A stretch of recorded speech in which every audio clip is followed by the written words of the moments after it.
why. Sure, whatever.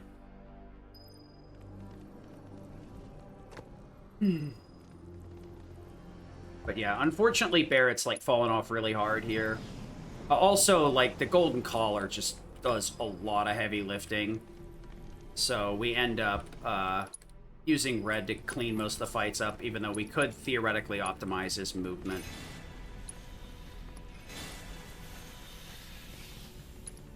Five megas, huh? That should be enough. I only got 2 legs here, you know. So we have to take on one of the Gi here on our own. We'll be getting a couple of Giga Potions right after this, and that's more or less enough to take care of any Gi. But I didn't get a critical mass of X Potions, so I'm going to have to use some Elixirs for sure, unfortunately. And I'll probably just use one here, so it'll be a little bit easier. Okay, items. That would have been faster if I'd gone the other way around. It feels criminal using the Elixir, but in this difficulty, you really don't need them.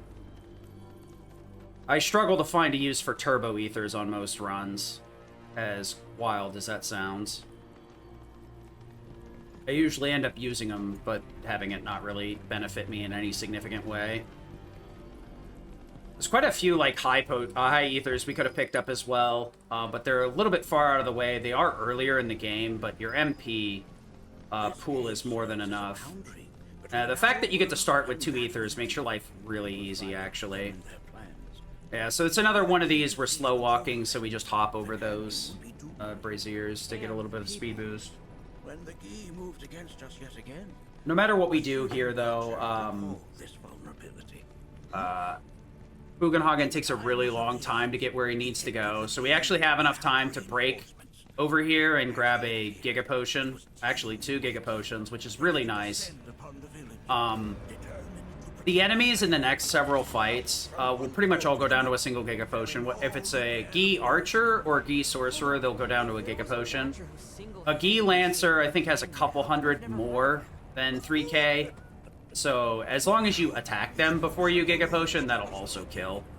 Or you could just use an X Potion. I tend to focus down the Archers, because then I don't have to worry about them bouncing the bullets back at me, because the Lancers can do that reflective move. And the worst part about that reflective move is it will reflect everything. So I can't throw a potion in that situation. I have to wait for the animation to finish. So I go out of my way to target the Archers so that I can... my damage is actually contributing. So yeah, we gotta play pull the chain. Luckily, this one isn't really that hard. The main, like, one of the big upgrades from Remake to Rebirth is, like, the interactables do not have to be on screen, nor do they need to remain on screen, which is a very big benefit. I know it seems like it's not, but seriously, that's super annoying. Potion, Lancer. Do you see Zell's question in chat? Yeah, bring up chat. No, I don't have it. He's asking you, he wants you to pause for a minute because he needs to hard reset the PC. Oh, okay, got it.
Moves in the game.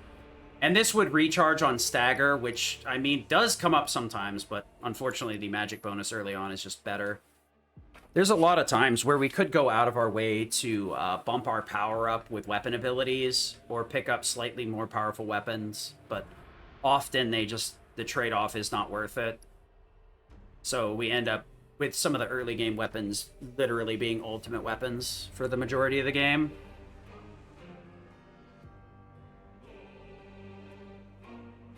Seems like we came back partway during that. So. Are we ready to go again, Zell? Uh-huh. Alright. Let's go. Let's see, where did I... Yeah, I ended up in a corner. And the wrong corner. There we go. Alright, let's do this. So yeah, a lot of these fights, Barret just is not strong enough to solo everything. As much as I'd like to overcharge and then run to the point of progression with Red, it just doesn't fly. Doing that more often than not is just going to end up losing you time. You just need to accept that Red is going to be the hard carry here. That's part of the reason why Barret pivots to Bravery / Deep Protect casting. Because it keeps his ATB valuable and contributes very well to the fight. Where his damage might be minimal, his ability to augment everybody else's damage in a meaningful way is super important. And the fact that you can just overcharge real quick with him to get 1 bar and then swap back, GG. Alright, so this fight's a little bit obnoxious. I need to make sure to kill one of these enemies first. And it is, surprisingly, Giga Sorcerer. No.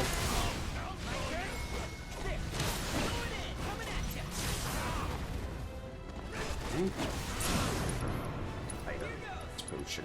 Answer. So, a tricky thing we found with this interaction, so this is the first fight where we deal with a sorcerer, and the game has a system in place where if a sorcerer is in combat, you can't kill the other Gi, they just kind of like turn into like ethereal mud, and they can be brought back to life at any point. So we found out, because of this system in place, there's this like weird thing that happens where if you kill like anything other than a sorcerer and then you kill the sorcerer, you actually don't acquire the experience and AP points from the other enemies, and what that has done is that can cause some like AP routing issues. I mean, for the most part, most AP doesn't really matter. The only one we really care about is fire materia, because there's a fight coming up in chapter 11 where having Fyra makes a huge difference in getting through that fight as quickly as possible versus only having regular fire. And so yeah, we have to be mindful of that. So we try to take out the sorcerer first. They are very dodgy, and they'll jump around a lot, so it can be tricky. Unless you're using Aerith and her Spellbound Blast moves, which they do not dodge for whatever reason. Yeah, not only that, but it straight up one-shots, which is fantastic. Alright. This guy. Oh good, we got the good pattern.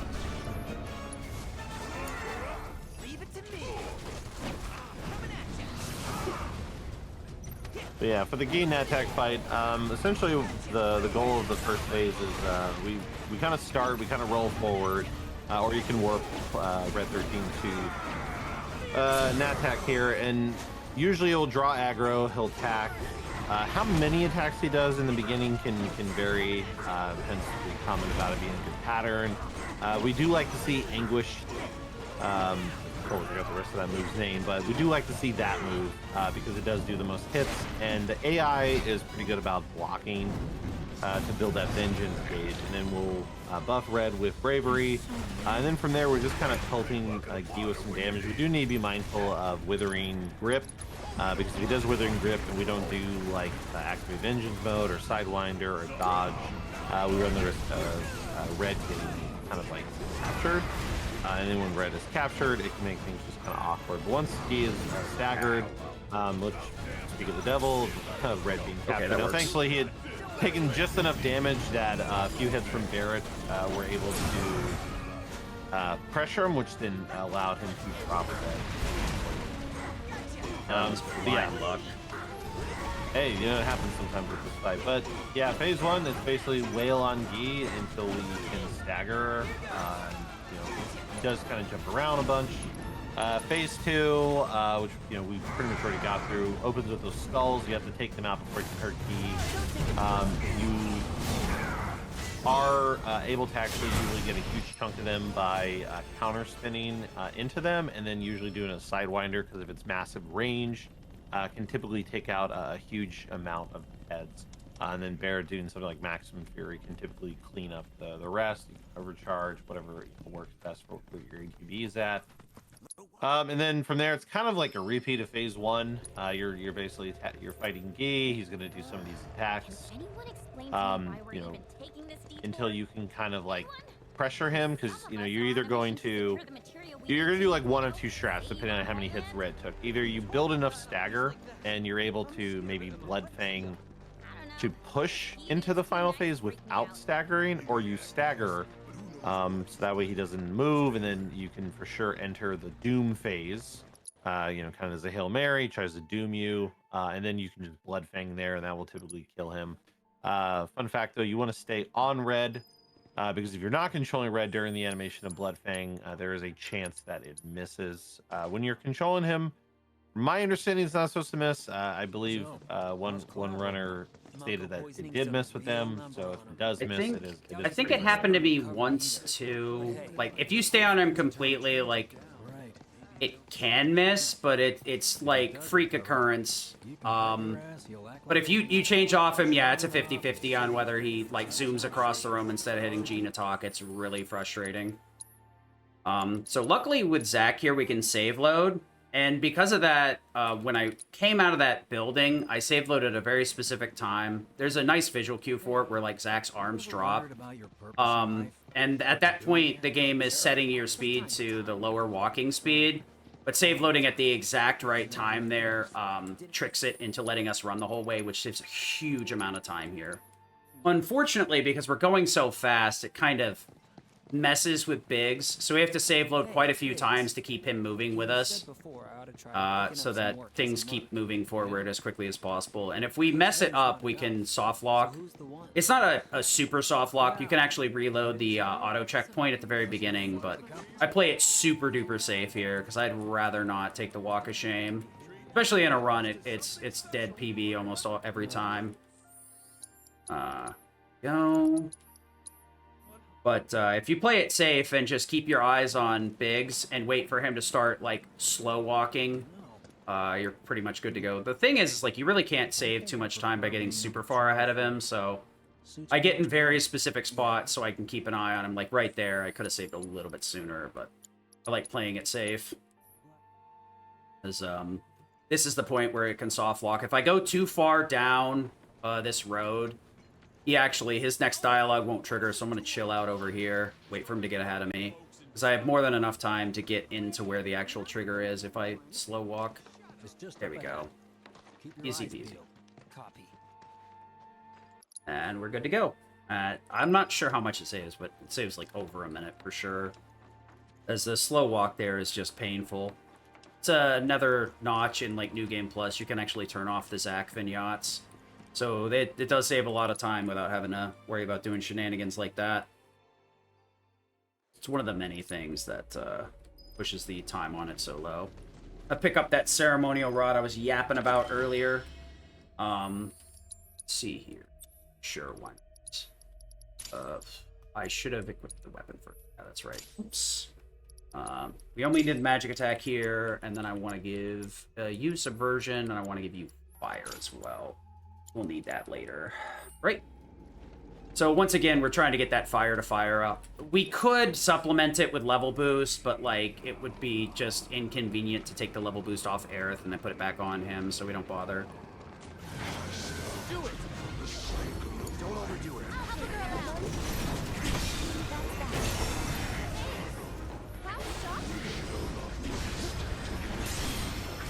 As long as we finish these fights before the dialogue's over, we min-maxed our time save.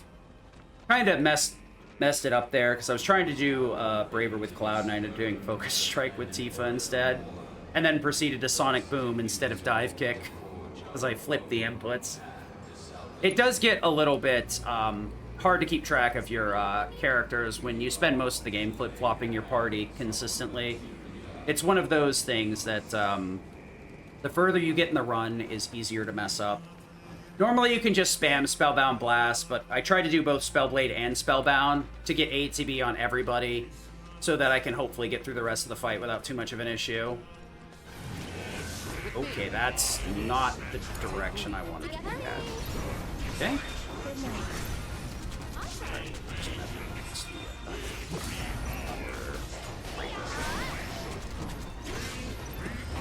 Be everything? Seriously? We're just gonna thunder a bunch of times. It's fine. Luckily, our MP and HP get refilled after this area, so as long as I don't die, it's fine. Normally, I hit them from the left side. This next fight is very important because there's actually 2 sorcerers in it, so we have no idea how much of our EXP and AP will get eaten by the sorcerer's weird behavior. If I had to guess, I'd say it's them using a Rise, but I think people still have issues with the gain, even without them starting to cast a Rise. It's just one of those things. I think Remake has a lot of, like, hokey things like that, too, where you just have to be aware of it.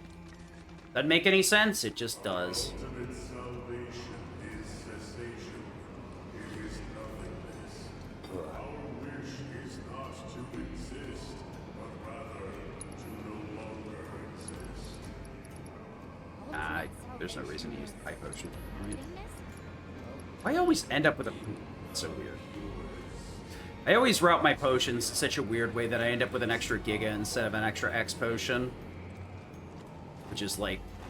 I guess they're functionally the same. Because your HP doesn't really get that much higher than 3,000. If you need to heal more than 3,000, your character probably died. That's more or less the law of the land. So this fight is the same as the other two. We want to finish it as soon as... before the dialogue finishes. Luckily, this one's a lot longer, so we're just going to deal with it. This might be nice. Oh, of course not. Why would it reach?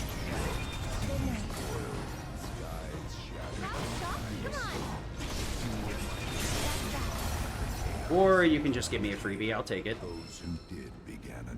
That's basically how the Gi fight go. You're just like, okay, yeah, fly into my attack. I'm not gonna complain about it.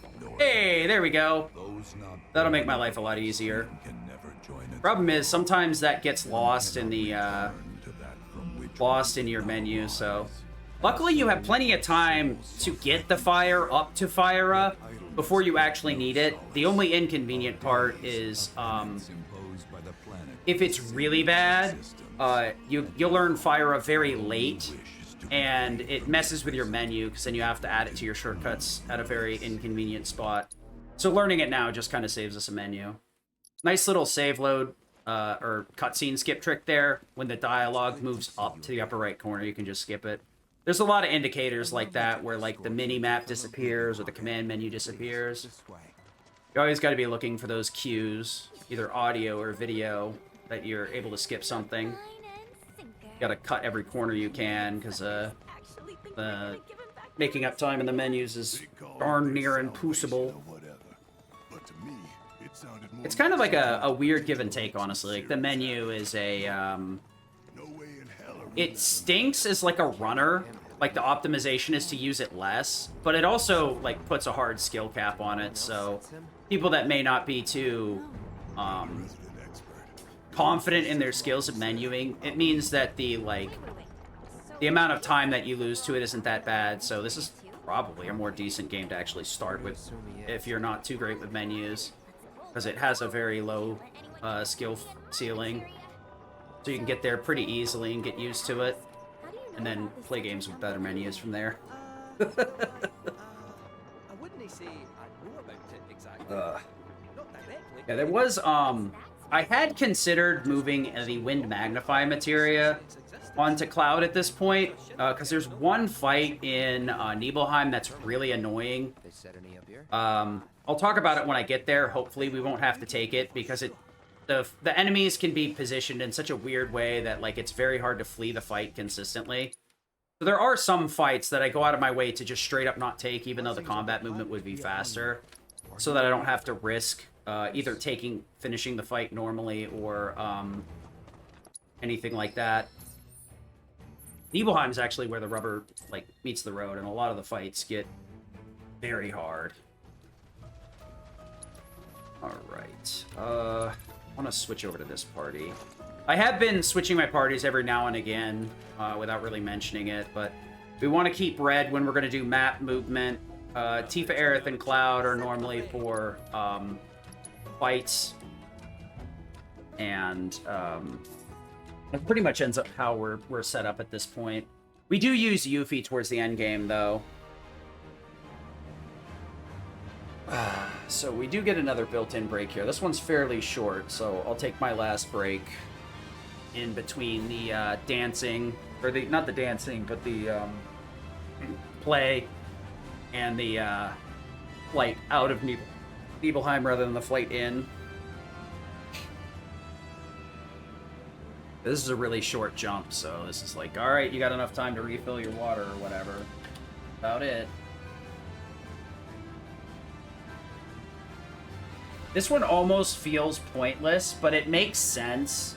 Because in the original game, they were physically like you could throw a rock, I swear. You could get them both on the same screen at the same time, actually.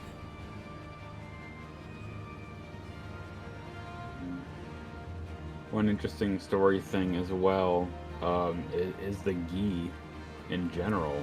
We go to the land of the Gi and find out something brand new about the black materia, which is that the Gi made it, which is how the black materia came to be in the original game never existed. There was never a reason for it. And this game tells us that it was the Gi all along, which is pretty shattering. Yeah, when I ran into that in casual gameplay, like you, me, and one of our other staffers were like in a group chat, and I'm like, am I tripping? Was this wasn't a thing before, right? It's like, hold on, wait a minute. Wait a minute. It was a really, it's very interesting to see them like solidify some of the more ambiguous story threads where like they didn't really talk about why there's a meteor summoning materia on Earth that just destroys things. I guess they kind of were like, oh, well, it's like Comet, right? But better. Cool. Speaking of Comet, it's actually a bit sad that we don't get to use it. It's another one of those Chadley materia that's buried pretty deep. Unfortunately, it rains comets down randomly. It's a fixed pattern, I think, but more or less it's random. So the amount of damage you get from Comet is nowhere near as good as it used to be in the OG. Plus its cast time and cost are pretty extensive. There's a few other like really cool materia that you don't see often, like Swift Cast will actually like half your cast time. There's a lot of cool blue materia and purple materia in this game. Not as many cool command materia though. There's only a few that like stand out from the rest. Most of them are just me. But yeah, speaking of story, this is the moment, right? Yeah, well, so yes and no, because this is pretty like one-to-one of the OG in some ways here. Aside from what you're doing right now, which is Cloud starting to remember Zack earlier. That's a pretty big new development. But in terms of like Nibelheim as a whole, it's Nibelheim. Yeah. Cloud and Tifa are shocked that it's back, and they don't know why or how. Though this game does get a bit more purpose as to why that is. OG game just kind of had Shinra employees replace the townsfolk to keep up an illusion, whereas that's still mostly true.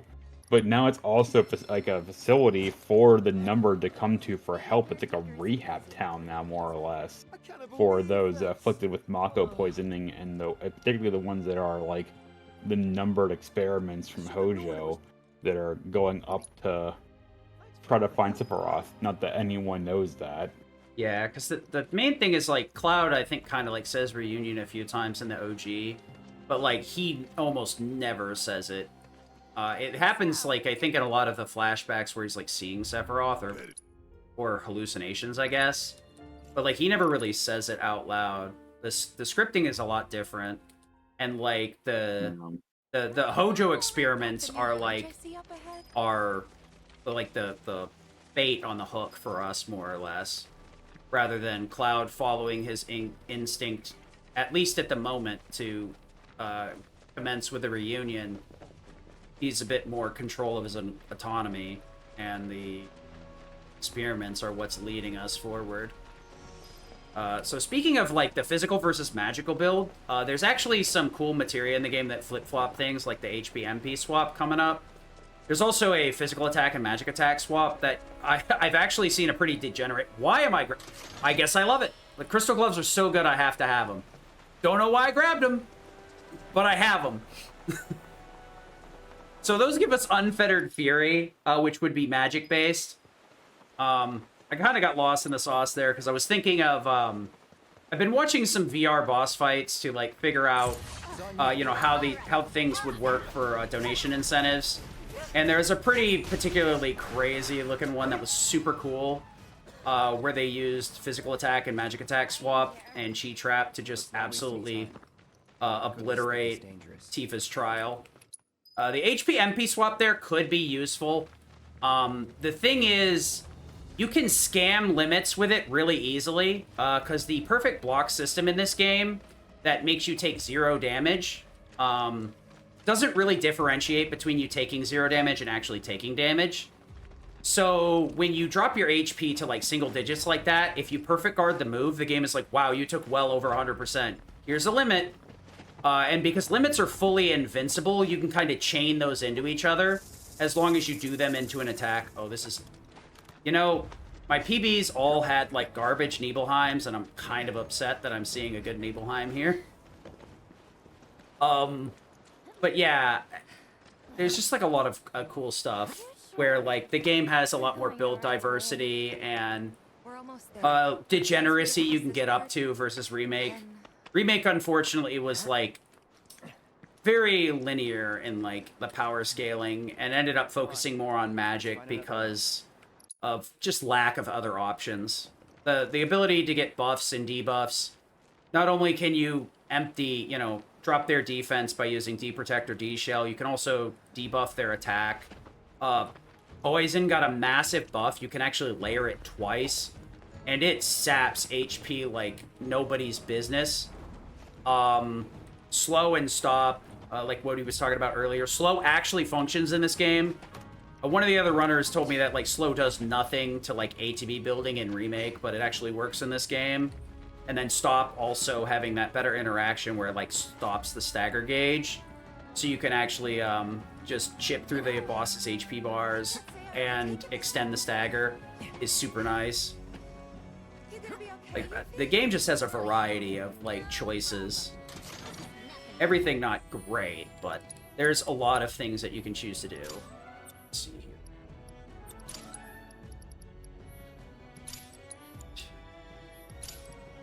That's right, and I need to... What? Oh yeah, I need a magnum. Well, with that said, it is time for me to bid adieu. I unfortunately can't stay for the entire run. I've got work in the morning, but I hope we enjoy the rest of this run. Got a couple more hours to go. We're on chapter 11. But thank you for having me. Yeah, thanks, Bodhi. I'm glad you could join. It's been a lot easier focusing on these boss fights with you around, for sure. Have a good night, man. Thanks. Have a good one, Woody. Thank you. I'll catch you all on the next one. I mean, to be fair, like, I never really considered using stop on a staggered enemy. Like, all the built-in, like, understanding how things work from Remake, I just kind of assumed they were the same, but Rebirth is a completely different beast. It functions very differently, in a lot of interesting ways and a lot of, like, really annoying ways. Remake is a little bit more consistent, menus are a bit faster, but it also suffers from lack of options and variety of choices to make, like, interesting and unique builds. Alright, so we're gonna bait the dragon here. I don't know if I can get around it, actually, since I'm in the center like that. Yeah. Alright, I want to get around the dragon here. It doesn't matter how many times I gotta reset. We're not taking this fight. It's not happening. Okay, that's perfect. I want the dragon to come off to the side like that so I can skip it. And as long as I stay close to the wall, I can skip it like that.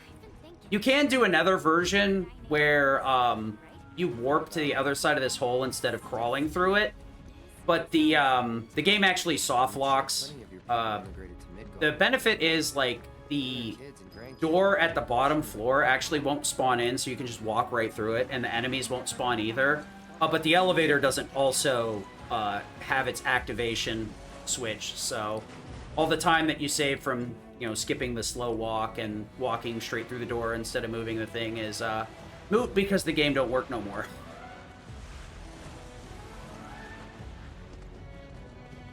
So we're gonna move this on over into here. Oh yeah, I know Wody didn't mention it because he probably didn't want to take away from it, but he is also doing the same exact run for GDQ, and I'll be doing commentary for him instead. He is a very skilled runner, so if you're going to be watching GDQ as well, I would very highly suggest watching it. He also does different strats from me. He's very set on his strats, and they're not any worse than what I do, because executing your strat correctly versus executing somebody else's strat poorly just has something to be said for, like, how fast you can go. And luckily with Easy, there's not a huge variety of choices, so it's really hard to make the wrong choice when you only have a few. But yeah, Woody's a great guy and a great runner. It's a pleasure to have him. And it'll be really good to do commentary for him so he can actually focus. But, yeah, so we're coming up to... my split for this is literally not a boss. This little fella also just, like, Scarlet shows up in Yuffie's DLC. And I think they do a very interesting job of... They rework a lot of the old bosses like Specimen, Valk, and they show up. And then they rework some of the side encounters into actual bosses like Gigatrice is the monster that catches you in the cave if you try to steal the Phoenix Downs, because there's chickens, chocobo chicks in there, so on and so forth. Or, like, they pull a boss from later in the game, because I feel like a lot of them, they kind of pull from what would be in the next entry and move them into this game. I think a lot of it is just saying, we are going to do something new with the final game. Not completely, but also be surprised, be ready. And I think at this point it's fairly obvious with the amount of bosses that have been kind of shuffled around. Unfortunately, this guy, I refuse to call a boss. He is not going to get much in the way of mercy from me.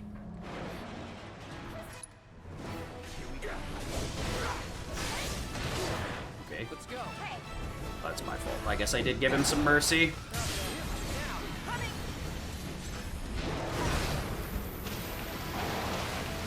So Berserk plus a pair of power cleaves puts us in arm break. Arm break gives us another pressure.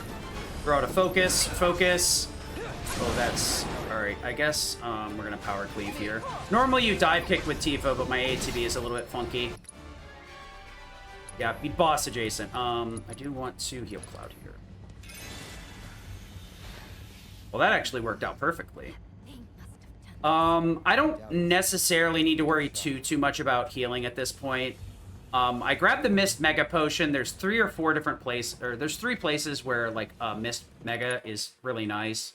There's going to be a few places where my entire party is going to get hit pretty hard.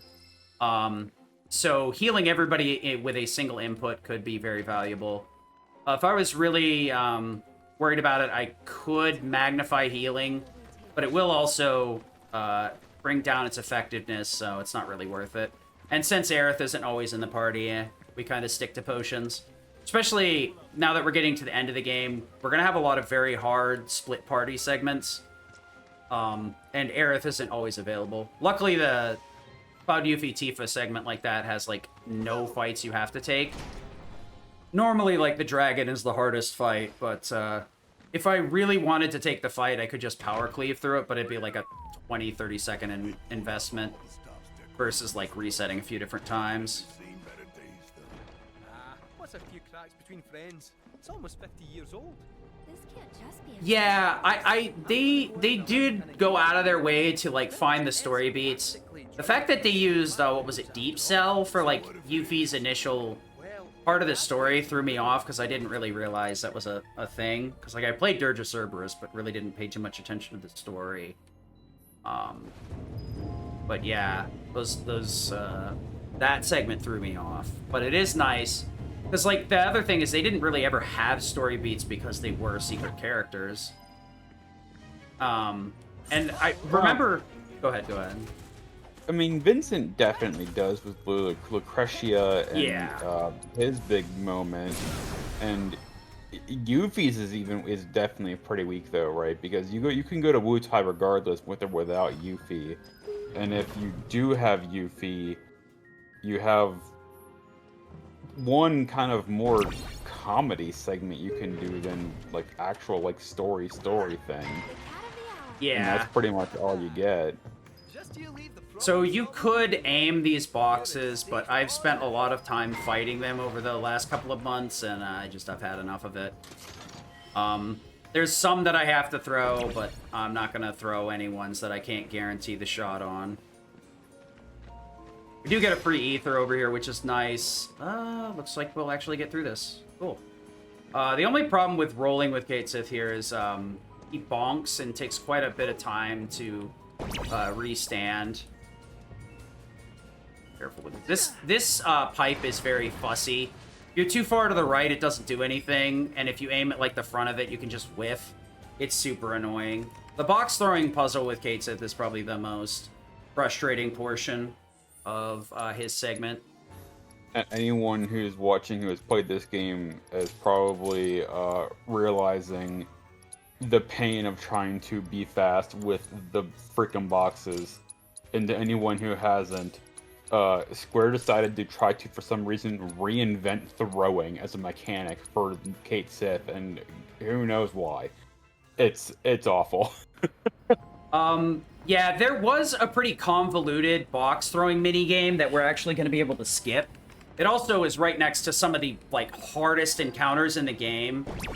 There's a couple of enemies that either put up barrier or reflect, depending on how you damage them. And they're just a nuisance to deal with, and you usually have to fight them solo as Kate Chi or Kite Sith, depending on how you want to pronounce it. And it just is awful. So I made sure to get out of the roll when I was exiting that hallway, because if I don't, Aerith tends to take... Kate Sith will take a while to actually activate, and I won't be able to do the Spellbound Blast with her until a certain amount of time has passed. So if I stop rolling, it makes my life a lot easier.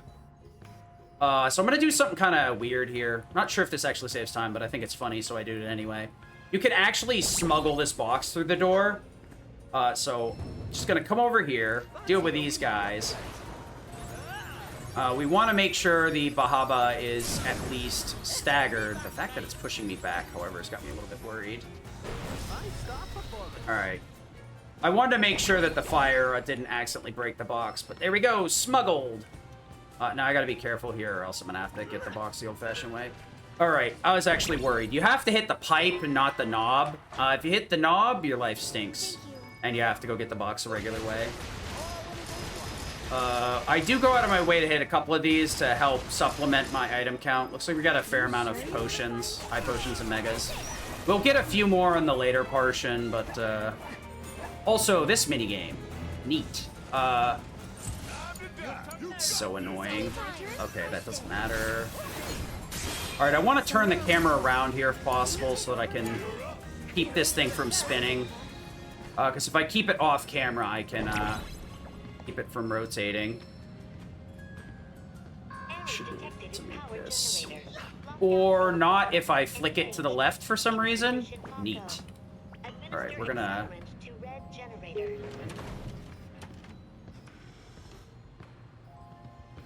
I'm gonna play this fast and loose, since I already messed up.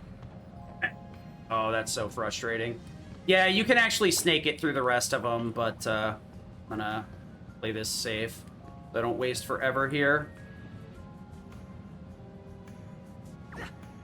Yeah, what happened is I accidentally flicked left when I went to throw it, which is a common problem here. The boxes are very hard to throw, and I don't want that. Yeah. Yeah, hole in one. There we go. Only took 4 tries. But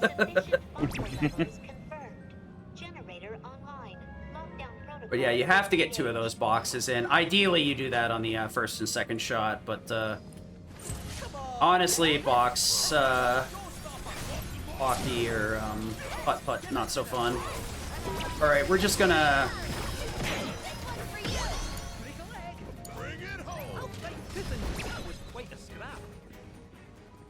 I could have used Fyra, but since they weren't all grouped together, I just opted not to. You do need a certain amount of Fyras to deal with the dingus at the end of the area. I also like using Fyra for Gillian Beast coming up too, so... Say... Hello? Okay. So like I said, I gotta be careful about rolling here so that I can just immediately Spellbound Blast. Want to make sure we Spellbound Blast these 2. That's not what I want. Alright, fine. I concede you win. So yeah, tier 2 spells are pretty strong, but there's a huge gap between tier 2 and tier 3. About 2.5 times, and like it's a lot harder for tier 3s to get interrupted. The downside, it takes 2 ATB. They did their best to try and rebalance spells, but Ga spells are even more busted than they were before. You know, there's slight downsides though, because you don't have the you can't like do 2 of them back to back, but the damage has been compensated for. They also don't count as 2 unique moves, so like for the chain skills or synergy skills, the ones that you actually do with and create a special animation rather than just like charging an attack. The ones you do through the menu, those are also require multiple ATB uses. And even if you use 2 bars for the Ga spells. Yeah, also, normally you have to interact with this room. I choose not to. So let's not do it. Normally, we had an old skip where you had to go around the corner of the room and then hit just the right spot as you jumped up the platform, or you could just do this, which is... Close to War lost one too many runs to it, so he re-engineered the wheel, and I think golly he did, because it was awful.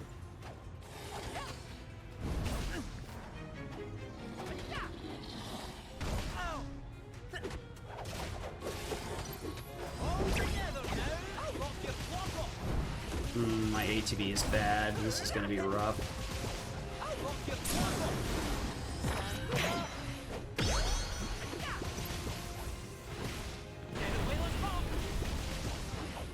Oh, that's very annoying.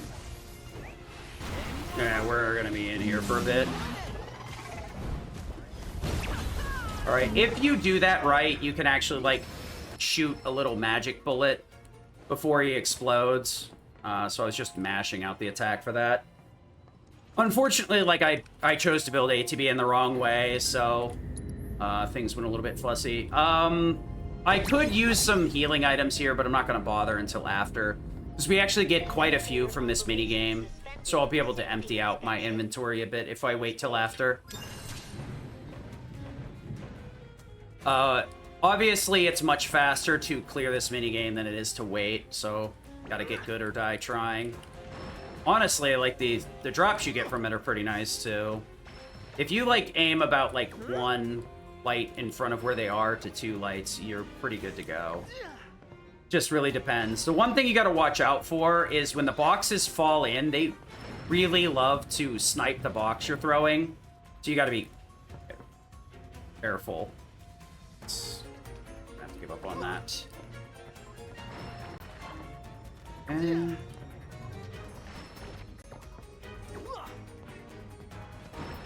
sometimes I hit a rhythm, other times I'm a little bit slow. It's a bit unfortunate that I had to grab him so far away. Yep, get a free elixir out of it. Alright, just gonna get these out of the inventory.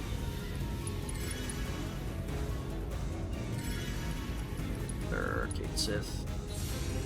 Alright, I need to ether twice, actually. Cause oh, thanks, game! I like being kicked out of menus randomly. I probably should have healed up. Well. If I die, it's my fault.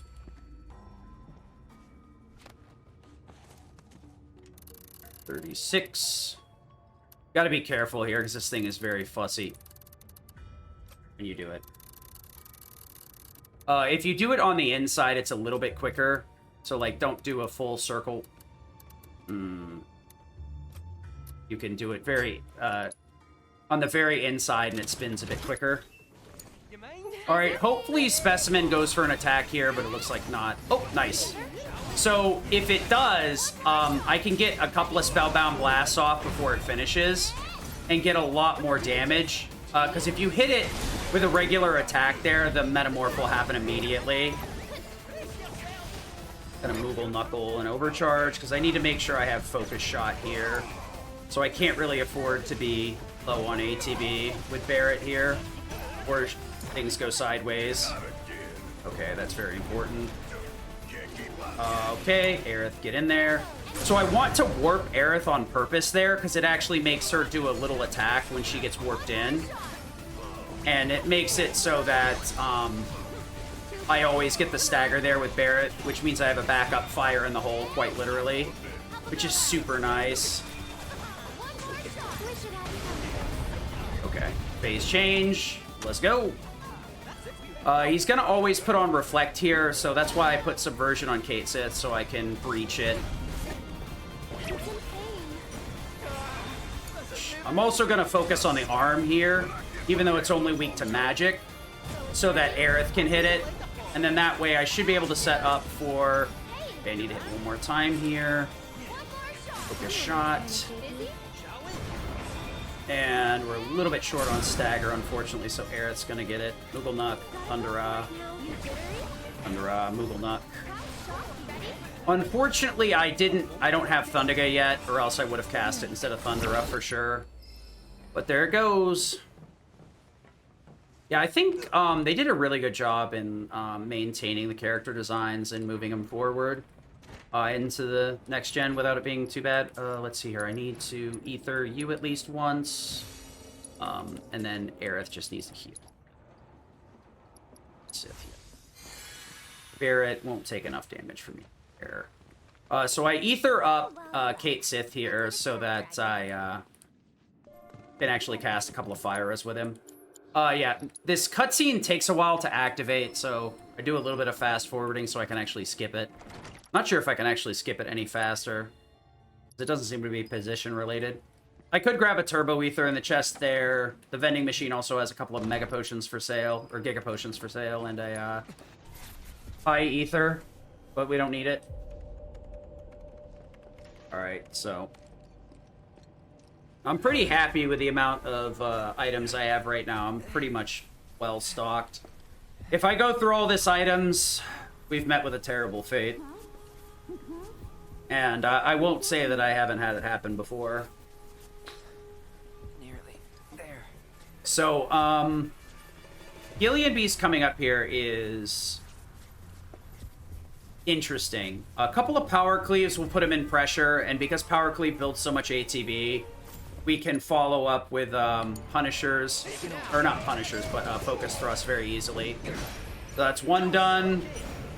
Gotta wait for it. Unfortunately, Skull Crusher can't get pressured, so I gotta wait. Come here, buddy. That's my fault. Okay, that's an interesting interaction.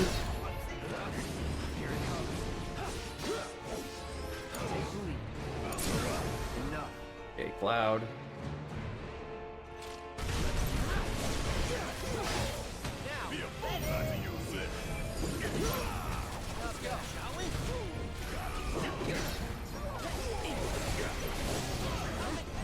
Okay. Alright, so we're looking for Bestial Flare, so I don't want to commit immediately, because sometimes you don't get it. Fire and easy peasy lemon squeezy. Power cleave. Let's ride. Cross slash. If we need it. Easy. Yeah, so normally you would back up with a focus shot in that phase, but I opt to use the D-Protect in the earlier phase so that the power cleave hits harder. And that way I don't need to worry about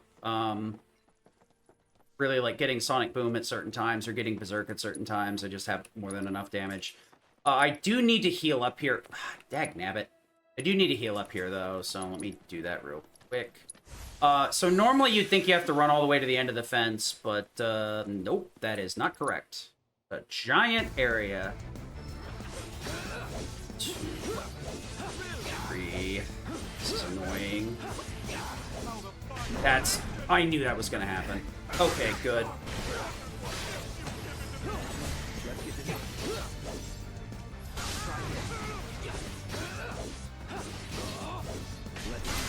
Okay, buddy. Easy peasy. So of note, you can actually get additional damage if you go airborne when you use a Braver. It is a built-in feature in the game. So Braver can do a lot more damage if you get airborne, but the amount of time that you spend setting that up just makes it not worth it. Might be okay with that Berserk drop off. Yeah, alright, good. Yeah, so Roche is much harder than that normally. Roche, normally, you have to work for. Luckily, he won't block the spin to wins, which is part of the reason why I named it that. Because there's just a lot of things that just ignore it and don't interact with it. In usually a beneficial way where we can push out a lot of extra stagger and damage. When the game really doesn't intend you to interact with the character. And the other thing, too, is we can actually cancel that animation a little bit early. Alright, so this flight's going to take a while, so I'm going to take a little bit of a break here. Be right back. Enjoy the in-flight movie, I guess. I was greener than Mako when I met a phone. She took my heart for a spin. Not you, Sid. Aaron, Yeah? what happened to your mother? She get sick? Doctors always said she had a weak constitution, and trying to escape didn't help. I think she just pushed herself too hard, all so that I could be free. I'm sorry. At least she went out on her own terms. Did she? Even if she didn't, you should honor her memory by enjoying the life she gave you. Yeah. Thanks.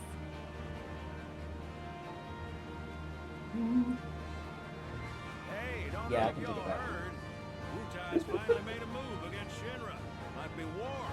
And as Midgar's been bombed to hell and back, Shinra's gotta be on the ropes. Good. War isn't worth celebrating. Ever. Exactly. This'll affect everyone. For the worse. It's like when Sephiroth shows up. Nobody wins. On a related note, if war is officially declared, it will not be long before borders start closing. So, if you've got somewhere to be, you might want to get a wee shuffle on.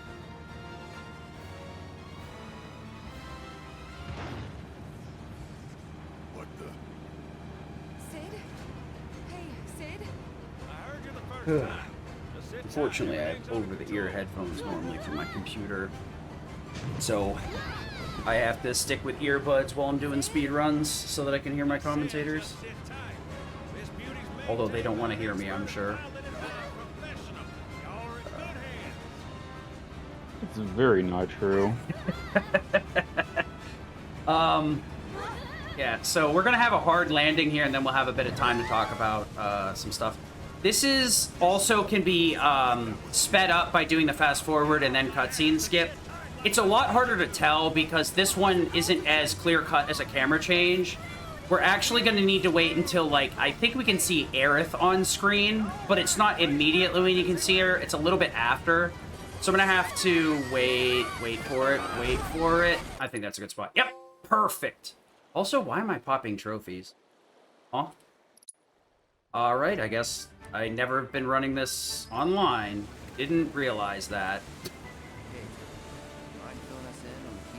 Well, yeah, I literally have like 6 files or 7 files on this. I have 4 any % files and 3 files that are supposed to be for hard mode.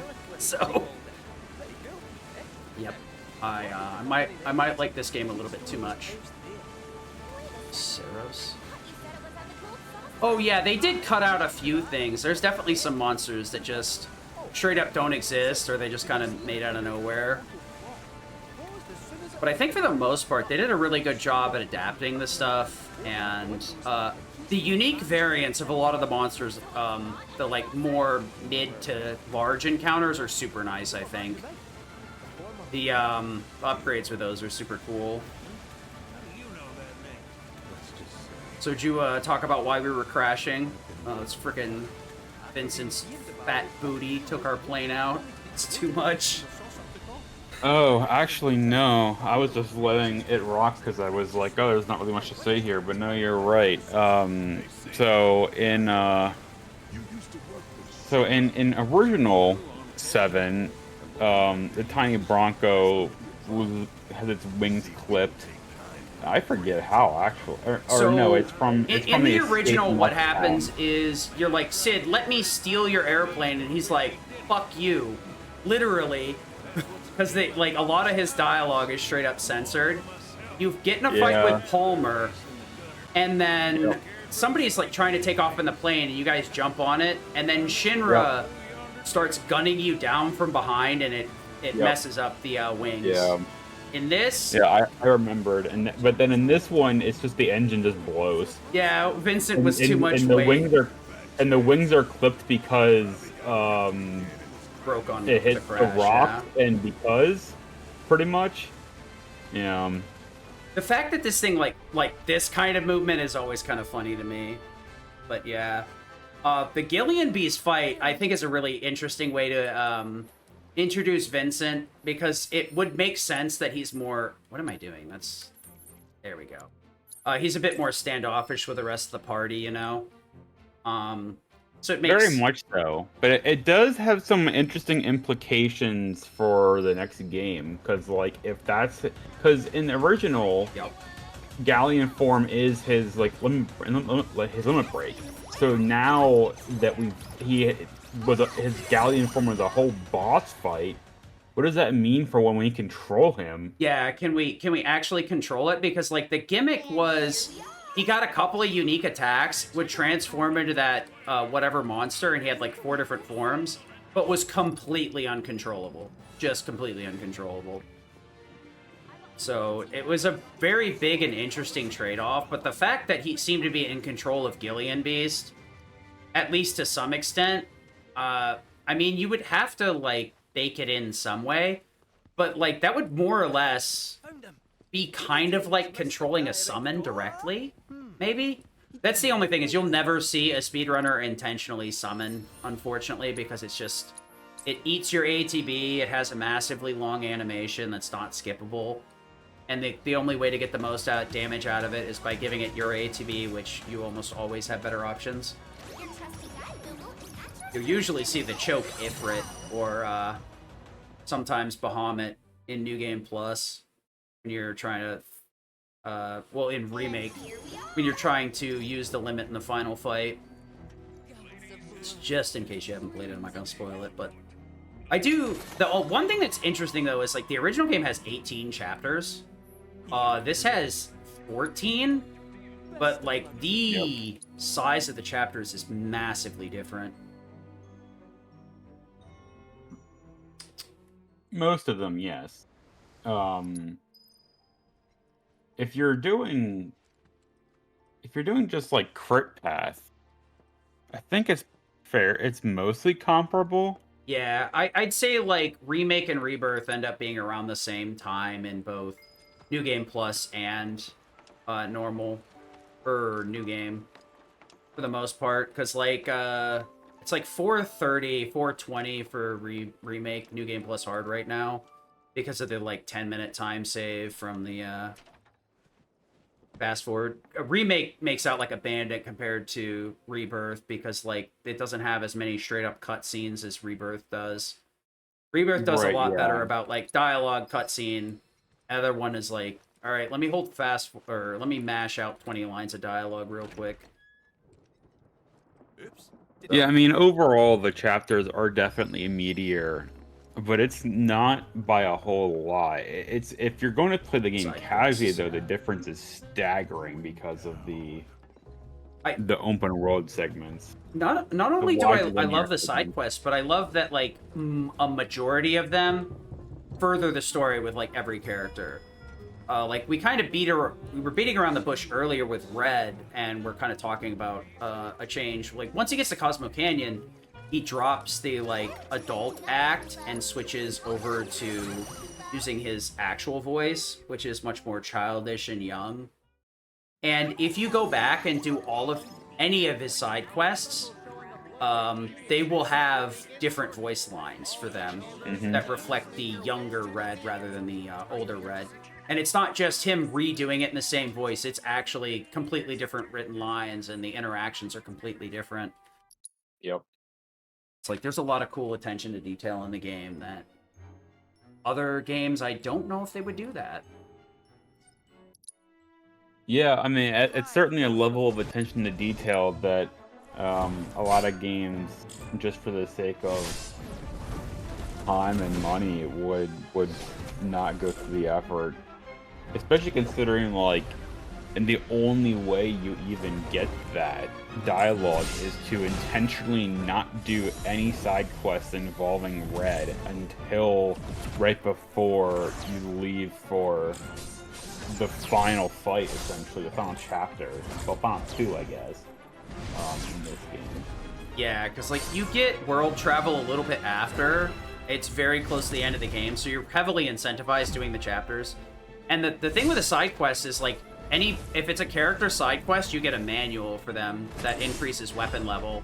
So you're heavily incentivized to do it. And I didn't even realize it was a thing until I was like, I'm just gonna skip all the side quests and then come back and do them again in hard mode, since you like get an additional manual for clearing a lot of the side quests in hard as well. So I was like, I'm just gonna double dip then.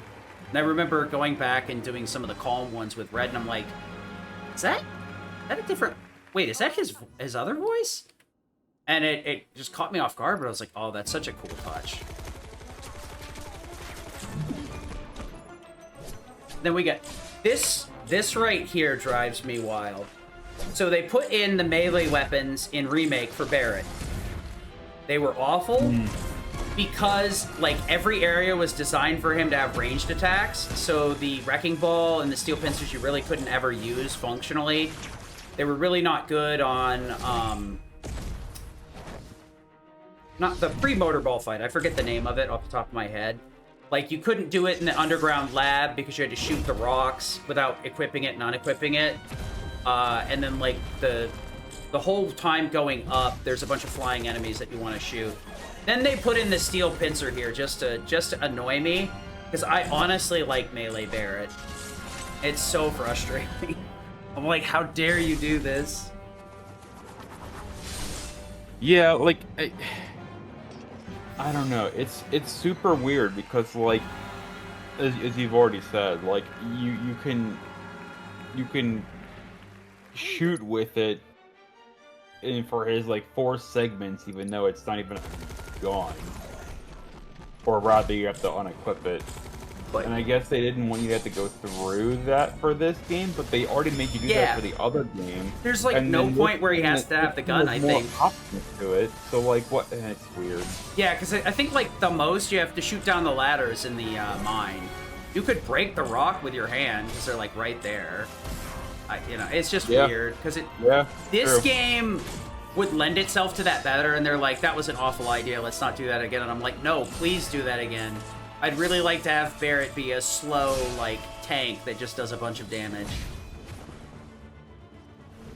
So yeah, we're. If I had to take a guess, the thing with Barrett's abilities in the first game was they could all work regardless, right? So like the abilities that he learned with the melee hands were like the thrust and like the smackdown.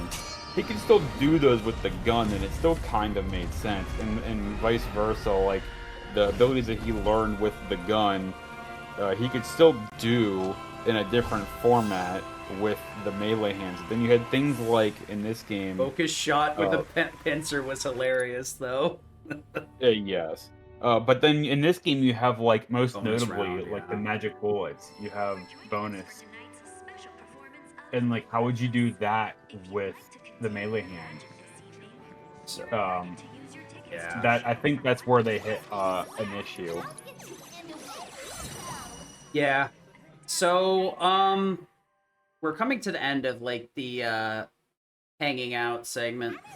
We're gonna have to do quite a few fights at the end here. This is kind of like your last chance to clean the world up with all your party members. Unfortunately, no matter how hard we manipulate our affection values, we can't get anybody but Kate Sith for the day. Fortunately, Kate Sith comes with power cleave, so it really doesn't matter. But unless we went out of our way to do like side quests, even if we took every single dialogue and did every dialogue at the best selection, like it's not impossible to really get anybody. You might be able to do Tifa with some of the other stuff, but you have to go out of your way to do a lot of other things. So this is why I grabbed Arrow Magnify, because a lot of these enemies are really sparse and spread out, so we're going to make them come to us. And we're going to be doing that for the rest of the game. Gonna get a Berserk in here for a little bit of damage bonus. Oh, that's gonna be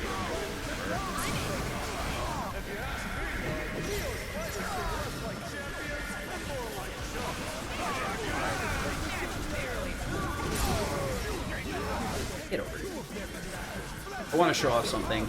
So notice that everybody else... Fine, you're gonna be really annoying about this. Notice that everybody else's ATB starts at nothing, but Tifa will have some.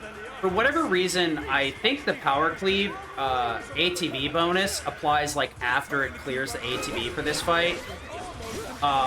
Normally I would not have finished that fight in that way, but I felt like showing that off. It really doesn't matter at the end of the day. Now that I have Braver up, it's good to go. We can one-shot these guys. No matter what we do, we have to wait for them to come in or else we can't hit them, so... Spin to win, a couple of hits, and GG. Alright, now this next fight's a little bit stinky, so I gotta pay attention here. Oh, that's not what I wanted. A little bit spooked here. Oh no! Where are you going? I am...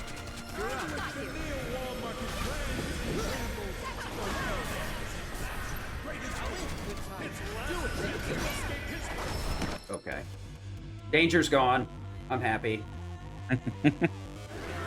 Abzu is just a DPS race. We want to do a certain amount of stagger here. So we're not too worried about like min-maxing our damage. So we're just trying to get the pressure to the right value. Annoying. What are you gonna do? Okay, ground pound? Sure.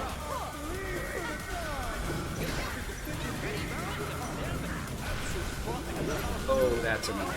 Tifa spell.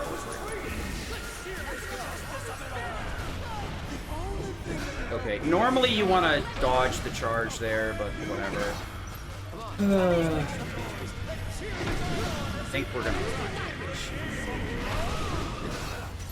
One more. As long as we're close, I'm happy. Yeah. Normally you want to get the pressure as close as possible here, but looks like it's going to be a little bit scuff.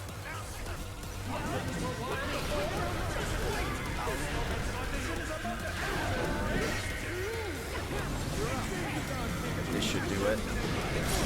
Alright, limit Tifa in there.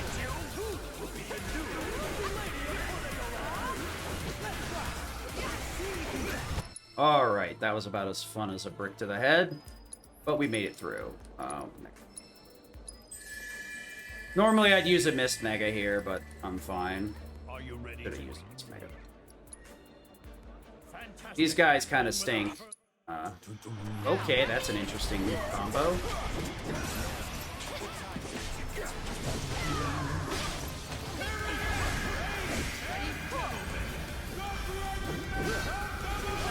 Alright. Should be good. Nice. So we're trying to get some damage on Rude here, get the stagger built up, while also getting rid of Elena. Oh, that's going to be really annoying. Want to Warp Cloud in here. It's going to kind of mess with my angling, but that's fine. Okay.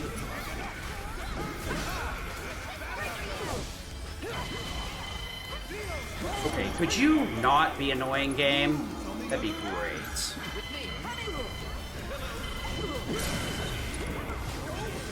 Okay, that's...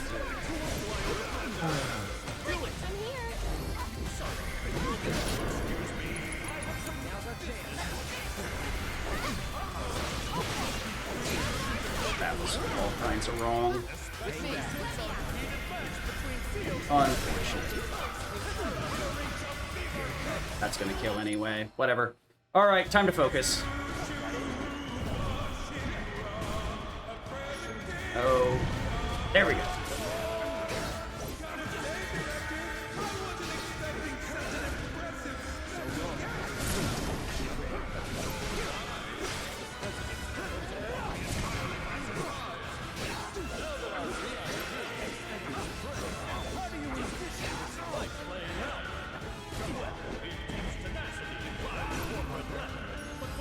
Looking for anything with a name, pretty much.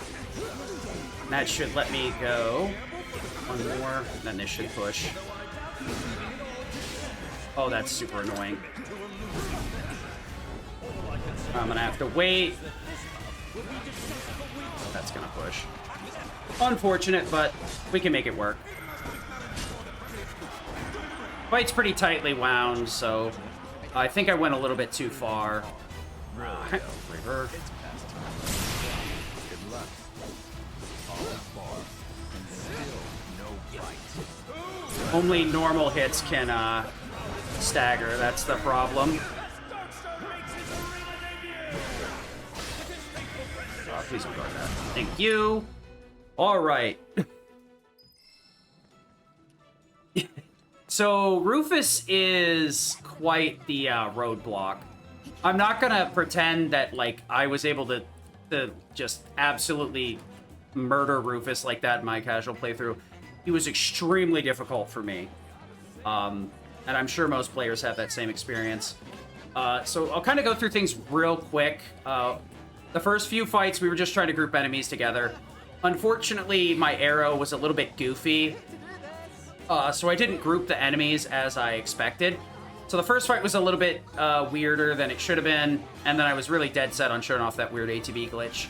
The Cactuars, I just gotta kind of wait for them to let me attack them, apply a Sonic Boom, and then Power Cleave a one-shot. The Tonberries are a little bit more spooky. You're aimed to get behind them immediately, Berserk, throw a Power Cleave, and that should kill both of the smaller ones. But the fact that the big one warped absolutely terrified me, because that will, whenever any of them warp, they'll stab you in the back and one-shot you. It's not like I didn't have a way to recover. I still have plenty of Phoenix Downs and Giga Potions, High Potions, X Potions. It just would have been inconvenient to do so, because I'd have lost my buffs, and then I'd have to spend my ATB on getting Cloud back up. You kind of have to get Cloud back up, because not only his stats from the weapon, but the Bravery/Faith from Sonic Boom and Berserk just multiply his damage way too much to do it any other way. Abzu was just a damage race. If I managed to dodge the charge, Abzu would have immediately pressured when he missed. And that would have made it a little bit easier. That's kind of why I wasn't like buffing or debuffing for most of the fight, because I was trying to hit that right damage threshold. I buffed a little bit too soon. I should have done like one more Power Cleave without it. Rude and Elena are very obnoxious.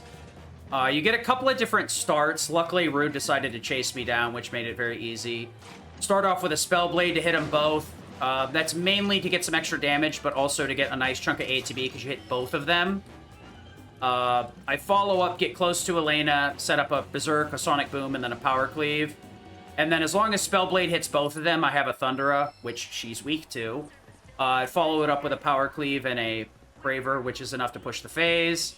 The next phase, you want to follow up with the Spellblade at the beginning.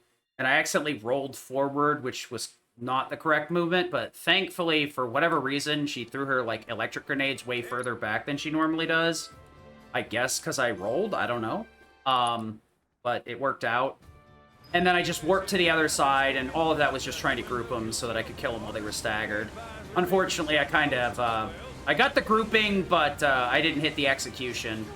Because I was a little bit too worried about getting Berserk when I should have just thrown out the limit and started spamming Omni Strikes. You want to try an Unbridled with Tifa if possible, so that you can just start spamming Omni Strikes rather than having to do the Unbridled Strength. Rufus, on the other hand, I can explain a little bit more in detail as to like how that works. So Rufus will shoot a certain number of bullets and then will reload. Every time he hits you, he refills a few bullets every few he hits you with. More or less, if you just guard everything, he's going to get a lot more attacks in. If you manage to dodge some of them, you're good.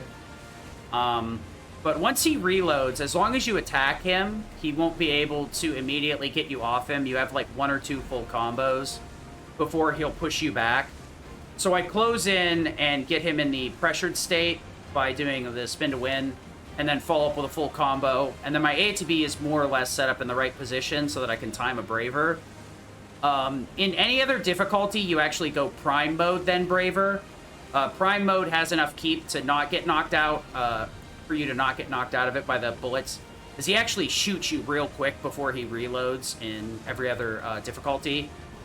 But Braver has enough keep in easy that you can just get away with it. Everything else you got to do Prime Mode. Honestly, Prime Mode's worth having, period, for the just how hard it hits, plus the Prime Berserk, which is a 50% damage increase while taking 50% more. But once we get him in pressure, which is a mechanical stagger, not a system stagger, and the reason I make that differentiation is hitting him with Braver or Infinity End while he's reloading causes a stagger to immediately take place, and as such, we don't get limit from it. So it is an important distinction to make in that aspect. That's why I didn't have a cross slash, even though I staggered him like twice. However, once he gets back up, I build a bunch of ATB and I look for anything but Guns Akimbo, and then I Sonic Boom, and that puts him in that same pressured state. You do a couple of spin to wins and then a normal combo, and it should push the phase. I think I got greedy and did one too many, so I had to wait till he gave me an opportunity to attack him normally. Because the spins to win will never push him into the next phase for whatever reason. Only normal attacks do. So either I under-damaged or I got too greedy, so I got to the point where it wasn't possible to push anymore. Phase 2 was just a matter of either Braver or Triple Slash will get them both pressured so you can actually keep attacking. Let's see. Party I want. No, this one. And then I also want... What we want to do is this. Swap. Then I want to do this. I want to put on Crystalline. We're not going to do that. We're going to auto set, or set these ourselves. Energy damage and attack power. Okay. I don't necessarily need to equip the Crystal Cross early, but since I'm going to swap the party anyway, I do it. I'm going to make a slight adjustment to give her some other materia later, so she's a little bit more set up, but it's fine right now. Also, my pathfinding is ferocious right now. I'm just kind of wandering around when there's literally one direction to go. Yeah, the same mechanic that Braver auto staggers Rufus actually exists in Remake 2, and it does the same thing. There's very few cases where something like automatically triggers a stagger in response to a certain interaction. This fight here is... I want this. This fight's very important. I'll explain it after I do it. But this should be pretty quick if I do this right.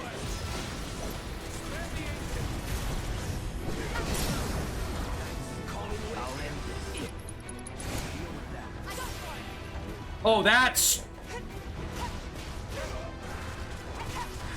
Oh, this is bad. Please? Nope. Unfortunate. I could not tell you why he got yeeted across the room like that, but I'm impressed how annoying that is. Try this again. There we go. I don't know what the heck sent him flying, but that's what's supposed to happen. The reason I reset is there's enemies that come from both sides of that room, and if you don't clear it fast enough, they'll spawn in. But if you do clear it quick enough, like I did that time, you can skip the fights. And the problem is the enemies take forever to spawn in, so it's faster to just reset. Obviously, it's faster to do it right the first time, but I do it in a very particular way to prevent the second-class soldier from getting sent into orbit like that. I actually kill the other ones with a power cleave in such a way that I get a stagger off all three, so I get a free limit out of it. Arrow magnify all of them, and then I will follow up with a...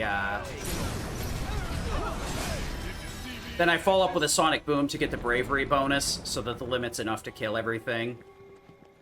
Actually, I'm not even 100% certain that the Sonic Boom bonus is needed. I'll have to test it at some point. But the Sonic Boom is the X factor there, where it causes the enemies to get flung. I was having an issue where Sonic Boom was causing the second-class soldier to get pushed so far back that arrow didn't hit both enemies. So I switched the order, but I just had the same problem anyway, so I don't know. This game is weird sometimes. Barret tends to cause weird things to happen in combat for whatever reason. I've noticed he can cause some very, very awkward things to happen. I think if he hits enemies in the right way, he can kind of stagger them in an unintended manner. Which is real wild, actually, because Barret's usually, like, a pretty safe option. Oh, of note, as we were mentioning earlier, if you use Power Cleave on a character, then swap, it won't cause a stagger. However, if you swap to another character while they're actually attacking, that can cause a stagger, even if you didn't input it. If the AI did it, say I switched to Tifa after doing that, charging a Power Cleave, and the AI is actively punching, it will cause a stagger, even if I never did the input. And that's more important because of Barret, because Barret can be firing bullets, and there's nothing you can do about it. So Barret can be a deficit in some instances, because if you accidentally swap to him during a power cleave, you might accidentally get a stagger, and it's really bad for the next boss. I actually biffed one of the fights to the dragon coming up because of that. Because dragon is another one of those where we're holding on to stagger for dear life. Because we definitely don't need to stagger the first phase. But we most definitely want to stagger the second phase, because dealing with lava waves is just awful.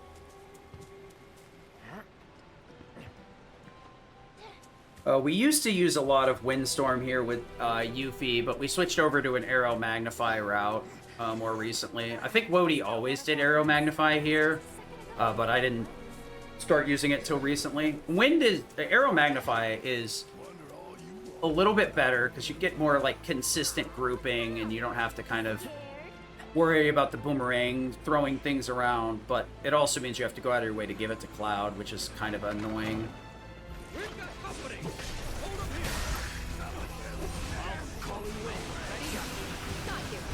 Okay, that's neat. Get over here.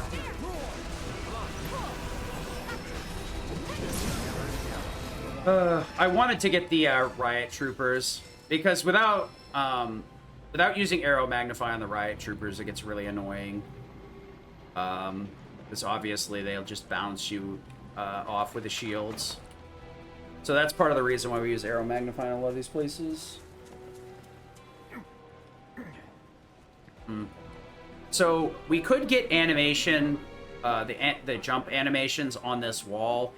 I was playing with it before, and then I managed to jump off. Because if you hold too far to the left, you can jump down to this lower floor, then you'll have to climb back up. And the shame of having to do that once was already too many times. You glitch out the camera here, and it pulls out way farther than it's supposed to. I don't even know if it saves any time, though. But yeah, the next two big fights are the Bazillion trooper fights that are coming up, and the Red Darugan, who is a very big difficulty spike. Rufus is kind of the harbinger of bad times, and it just gets harder from there. This is why we still get Windstorm with Yuffie, so this fight is less obnoxious. There's so many enemies that Arrow Magnify just does not work here. There's really nothing else but, like, Windstorm that works great here. It's on you. There we go.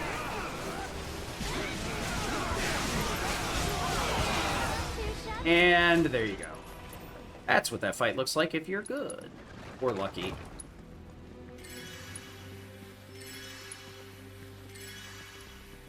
For those potions, and we are good to go. Alright.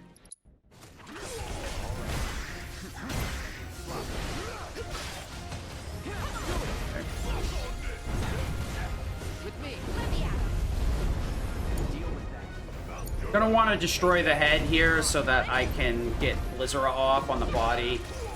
But sometimes that is very, very annoying. That is not the head. That is definitely the head. Okay. Unbridled. Yeah, this is gonna be awful. I wanna... Yeah, we'll just reset. I actually got the pressure and thought I didn't. So, we'll restart the fight. Of note, at the start here, I actually do a Punisher cancel guard to reset it so I can do it twice in a row. Okay, whatever.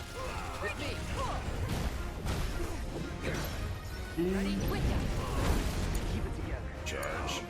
That should be fine.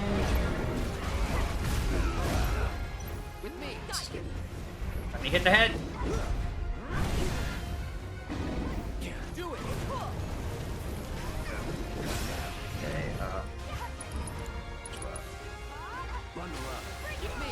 Alright, we're fine. Barret deprotect. Boom.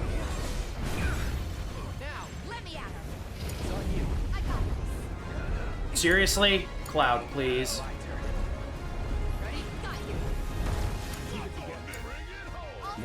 I need to make sure that that doesn't stagger.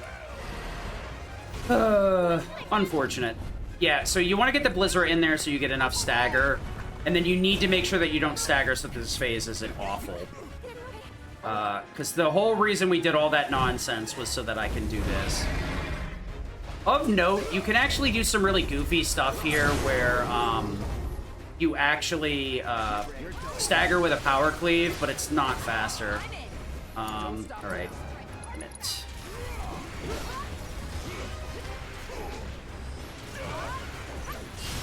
Nice. Well, at least Cloud one-shot him. As questionable as it is. I need to add Blizzaro later, but so have Bravery. Well, I mean, I guess it doesn't matter. I shouldn't be using Bravery with her anyway. She's still got Bravery magnified on her shortcuts, which I would rather not be the case, so I could actually cast it, but what are you gonna do? Luckily, we have enough ethers, so I'm gonna top everybody off before the party splits up. Barret's HP is not super duper important, so we don't have to worry about it.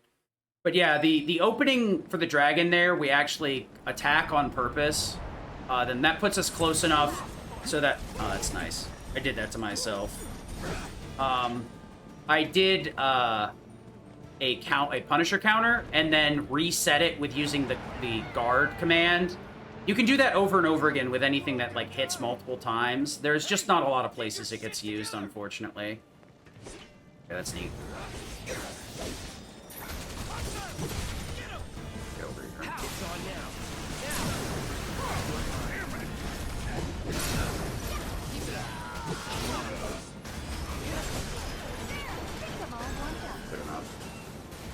That fight's usually pretty sticky. The problem is you got the two shield troopers that are pretty far apart, so you really can't get behind both of them and then group them up. And then you got the slug ray that just does not care. It's too heavy to move. So we just want to get up to 1 ATB so I can arrow magnify them. Unfortunately, I staggered the slug ray too far away instead of pulling it in.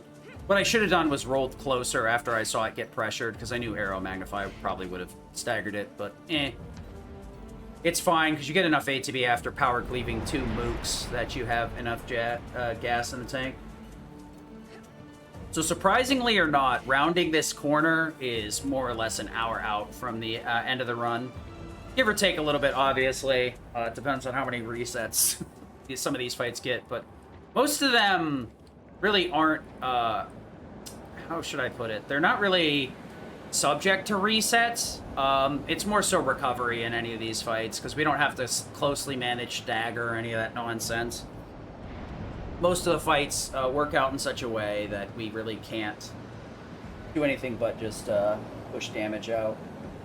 Outside of the Iron Giant, which is coming up. It's a little dingus. And works in a very obnoxious way that we can't just kill him. Whew.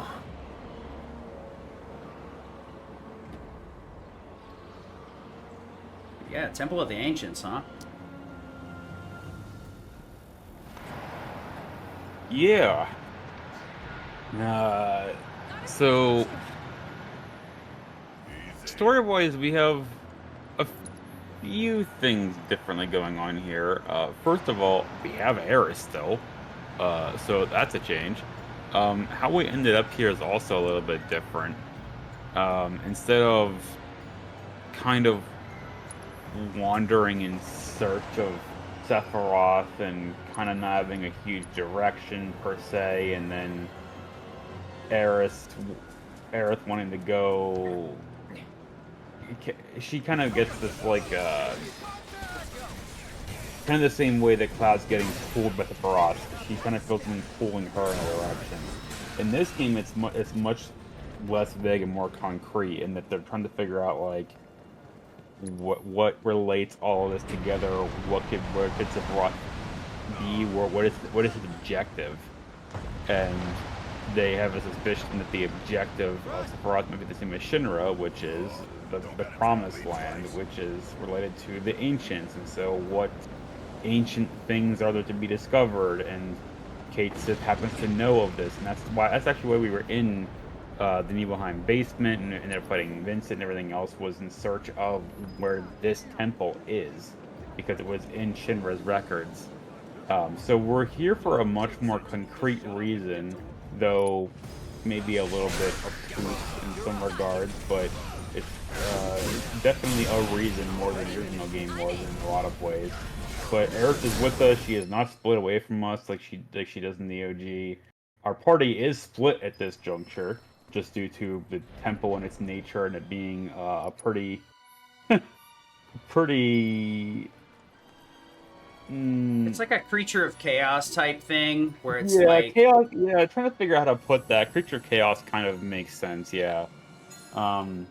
It's very much intended to be like a puzzle that only the Ancients can get through, since it enshrines this extremely dangerous black materia.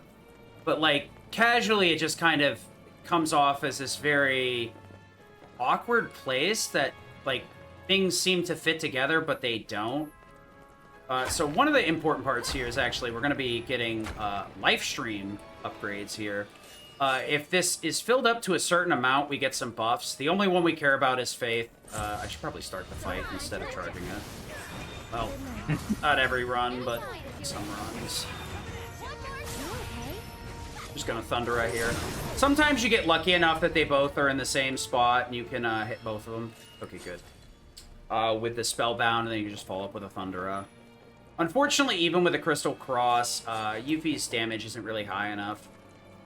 We do want her to cast a lot of spells, but her Art of War and its 40% buff is still pretty nice, and the Supreme Art of War hits pretty hard too. So I go out of my way to grab the Crystal Cross, you know, which it's not really that far out of the way. over using the Savage Dagger, which Wody actually uses. More or less, the magic, which is what you really need, will be more or less the same, because Fox Flame is based on magic. And you will be using her spells in some of the final boss fights to clear things. So you can make the Savage Dagger work just fine, and you start with it anyway. But the fact that Art of War actually like does stuff in Crystal Cross, I can't say no to. Plus, it also has a synergy damage increase, so it's probably not required in easy. In normal, it's probably hard required because just the difference is massive. But yeah, we're very tightly routing the live stream here so that we don't have to do too much. Also, these aren't cutscenes, so I can't skip them or fast forward them. I can, however, like do these twirling a little bit easier by like keeping the thumbstick very tight to the center rather than doing wide loops. The other thing, too, is you may see me hopping a lot. It seems weird, but that actually cancels the animations and speed things up. If I actually held still, you realize how long these animations really actually are. Kind of wild. Hey! Guess I'm going for a dip.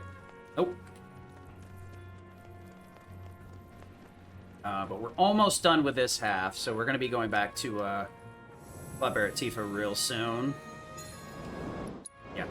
Just got done saying they weren't a cutscene. I don't know why I'm trying to skip it. I want to. Just in my bones.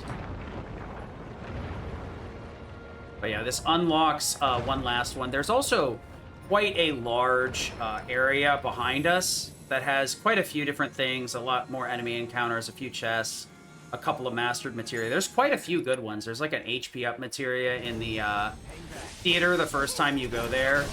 We also do not want these frogs being a pain in the butt, so that's one of the other reasons we use arrow here. I'm gonna move towards the door while Tifa finishes this little guy off. Probably heal up before Iron Giant. Iron Giant is kind of been moved forward again. Normally you only run into them in a few different places. On the train in North Corel, if you know, you know. There's also a few on the dip into the final boss fight as well. And I think you can run into them very rarely in the final dungeon. So seeing one here is a very interesting move, and I think the whole game kind of set forward that premise that, like, they've reworked old bosses and kind of brought them back. They've moved forward a lot of bosses that weren't there and just increased the density in the game. And just kind of, in my opinion, set the precedent that they're going to massively change the next game and have more storyline expression, but I guess we'll see when we get there. We are skipping out on the battle cry, though, which is Barrett's quote-unquote ultimate weapon that you get from here. What's that? It would only be better for this fight and the next boss fight after. And then we'd hit a break point with the weapon levels, where our levels would get high enough that the weapon would level up. And then the stats are going to be better than the battle cry. Turbulent Spirit is busted, though. The increased, like, ATB earning speed is just absolutely top tier. But unfortunately, Barrett doesn't see a lot of use, so... Charge here. We're not going to actually de-protect here. Oh, no, you don't. You already got me last run, buddy. Yeah, Condemned there one-shots you, and the last run I had, he got both Cloud and Tifa, which was very sad. I could re-berserk, but I need to get this guy staggered, so at this point I'm just piling on the damage. And at this point we're going to start building ATB with Barret, because we're close to Sharpen. There it is. Let's see our focus. Focus strike, focus shot. Overcharge, focus strike.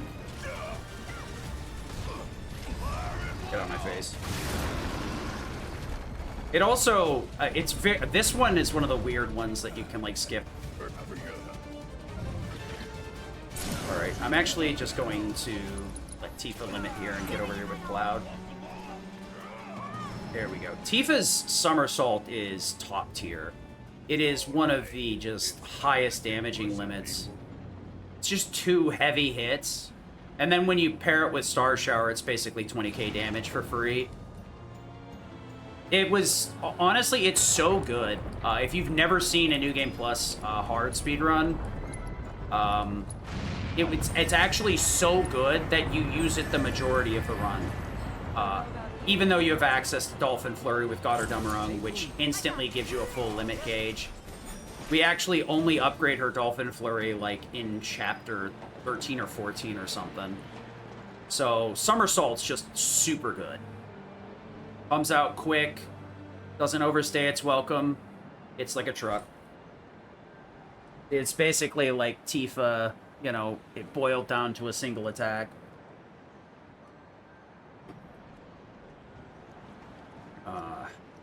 Yep. So there is another Mist Giga Potion here, and I also could have got 2 Mist Mega Potions before I entered the temple. Kind of started routing those out, and I only grabbed the 1 Mega Potion in the end now. And then I decide where I'm going to use it, because there's like 3 places to use it.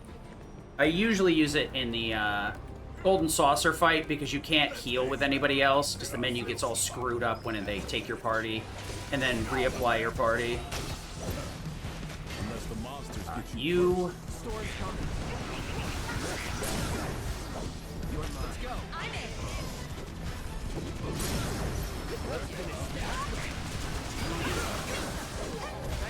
should kill everything, I think.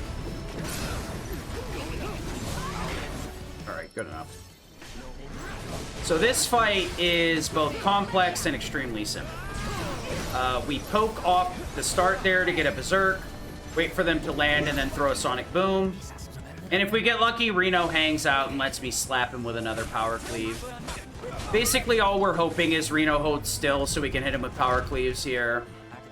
He can dodge. Some days he just stands there. If you get really lucky, Reno just kind of wanders over to you, too, and it's a really funny thing. Come here, buddy.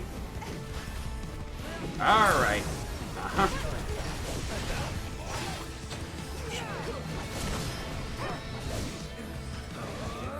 Excuse me? This is probably not gonna work. That's super unfortunate. Whatever. That's not what I wanted. Okay, we're just gonna juggle him because I accidentally bravered instead of focus thrust. Come here, buddy. Yep. I'm, running a circus here. Overcharge, I guess? Tifa. Excuse me? Alright, whatever.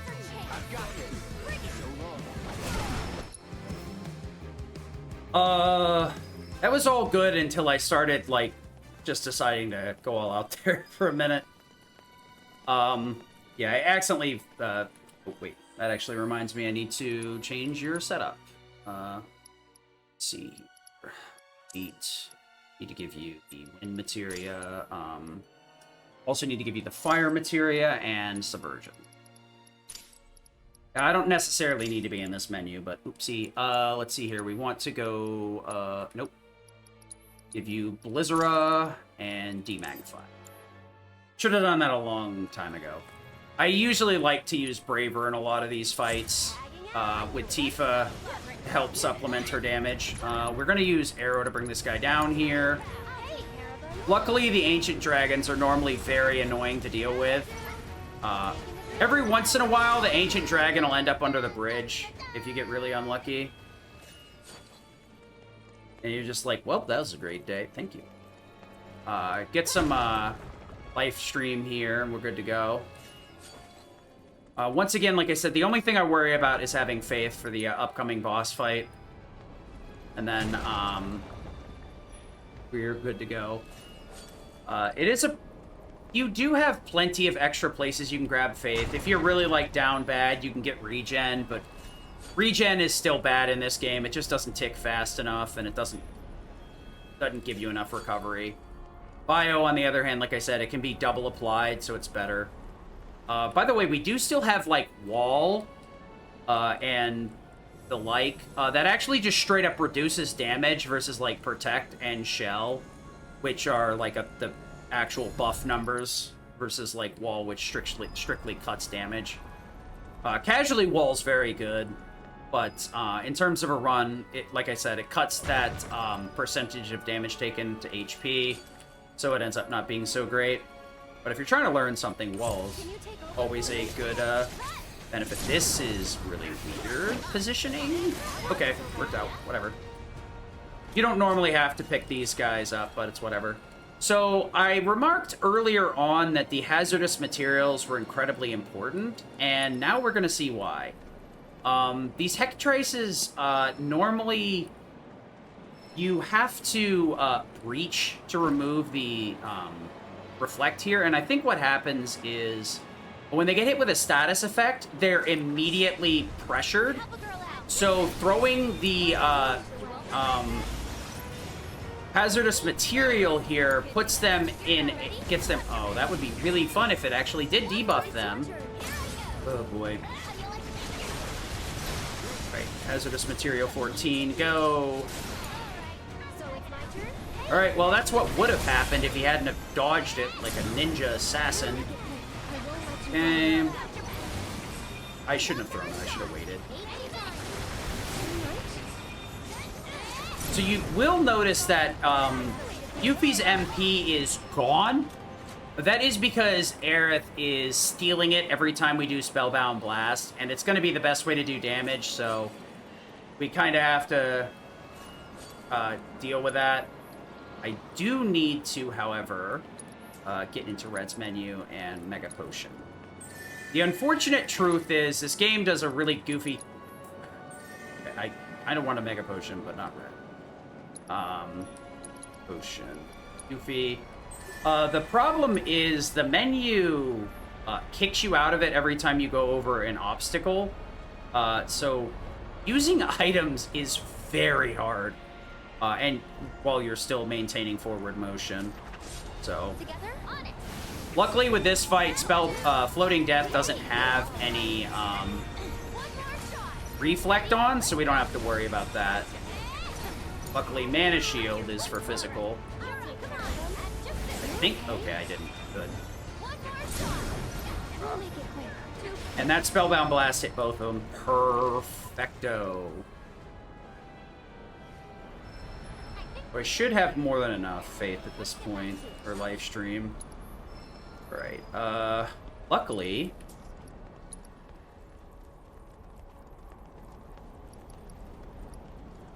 See... Should heal Aerith here, I think. I don't think... No, the party rejoins after this, so it doesn't matter. We need to heal everybody up. High Ether... Ether, Aerith. Alright, let's go. So this fight is luckily pretty straightforward. The only, like, factor is, if Yuffie gets stunned here, as long as we're trying to charge Spellbound Blast, the game can't interrupt Aerith. So the X factor is whether Yuffie gets stunned or hit. This phase right here, we're going to try and use, oh, that's annoying. Well, we're just going to use Thundiga then. Gotta wait for the stun.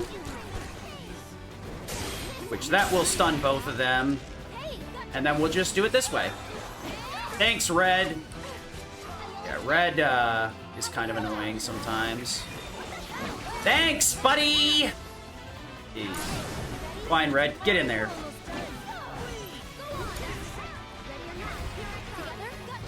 This is gonna be annoying. Alright, Yuffie. Yeah, we're gonna be here for a while because Red decided to separate them in a really weird way. And I didn't go after Sung like I should have. Sung's really annoying because he can actually stun you. Alright, whatever. That was a fight for sure. Aerith, here, clap. Okay. I think I just switch to... Need to switch parties here, actually, because I need access to Spellbound Blast.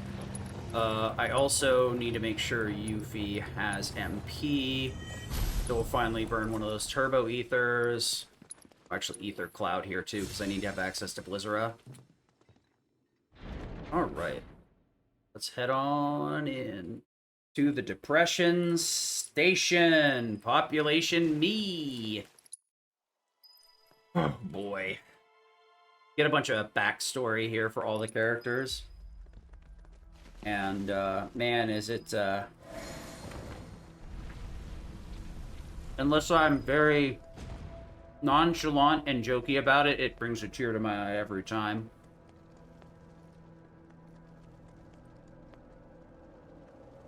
What is this?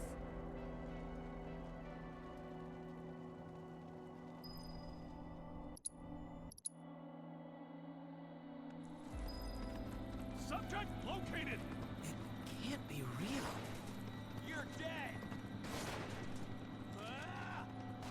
Over here. You're out of time.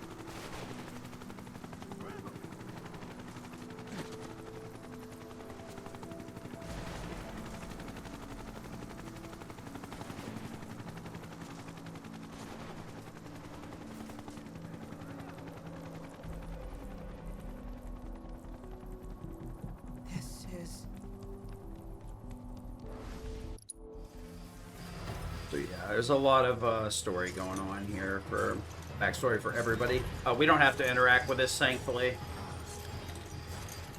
It's faster if we don't.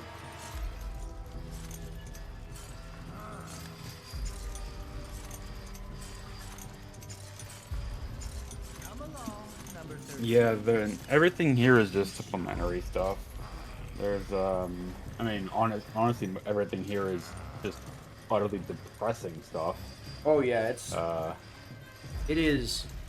I don't joke when I call this the Depression Station, man. It's like you get Red getting captured, then you relive Yuffie's story as well. Tifa here, where like you find out a little bit more because they don't really talk about. She doesn't talk too much about her backstory. She like kind of mentions her dad, but it like doesn't really fully get covered. Barrett, unironically, like, I disliked Barrett a lot with the original translation. I couldn't care less about him, or at the very least, I was indifferent. But between the script and Barrett's VA John, the English voice actor, it's really... Barrett has become my favorite character. In pretty much all the video games I've played. He did a fantastic job. I was fortunate enough to meet him at a con recently, and it was a very enjoyable experience. Out of all the voice actors, he was the best one I've ever talked with. It was very much an old con experience, too, because he was out in front of the table, chatting with everybody, hugs, all that stuff. Really, really nice guy. So yeah, go through Tifa's backstory, which is kind of like was always talked about, but not really covered completely. Yuffie here, we're kind of just reliving the intermission stuff on the off chance that somebody hasn't played it, because there, obviously was the PS4 version, and intermission was never added to that. And then on the PS5 version, you do need to purchase it if you want it. Or I believe you had to, like, pre-order. I can't remember what the conditions were. It's, like, weird. And it ended up fracturing the categories on the PS5 in an interesting way. The DLC gives you access to the Vice boss. And that boss gives you 2 additional Götterdämmerungs. But because of the way the DLC is, it has to be purchased on the PS5. The PS5 New Game Plus run actually only has the 1 Götterdämmerung, and the PC version uses both of them because intermission comes with it. So there actually is 2 distinct New Game Plus categories that actually have different runs. The only problem with the PC version is it just runs slower. Unless you run it at a higher frame rate, it loses time. You just end up losing real-life time, though, because we have a load remover, so it's technically faster on paper, but slower in real life. But yeah, the dying part messes me up for 2 reasons.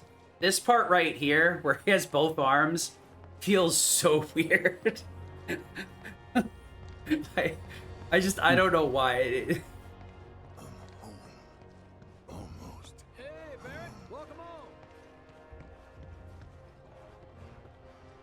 Thanks for looking out. But yeah, this is mostly just giving us Everything's gotten so much easier. Thanks. insight into things that are Bet you're aching for a nice unspoken or are like there but not stated, so to speak. I think this one and the next one are really like they're talked about, but they're not really as explicit.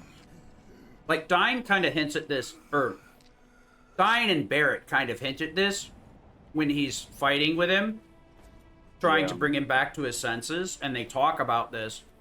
And they talk about it a little bit more when you come into North Corel the first time, and they're all like, I hate you, Barrett.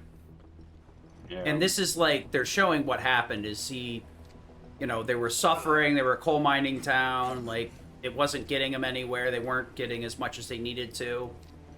So Shinra convinced them to build a reactor here, and it all went to pot, as everything that Shinra does goes to just garbage. And it cost Yeah, him. we did see the cutscene earlier with like Barrett and like the town council, so to speak, like the people that have been there for a while. But we didn't get to see like the aftermath or like the peaceful times aside from that beforehand per se. An adventure? Yeah. And then this too, like she kind of discussed this in Remake when we're in the Somewhere far. in her like room where they used to keep her as a specimen. And like this is one of those weird instances where like a rule of thumb with stories sometimes Would you get better there? is show don't tell, and this is where it shows that it is very useful because the story she told is not anywhere near as powerful as this segment right here.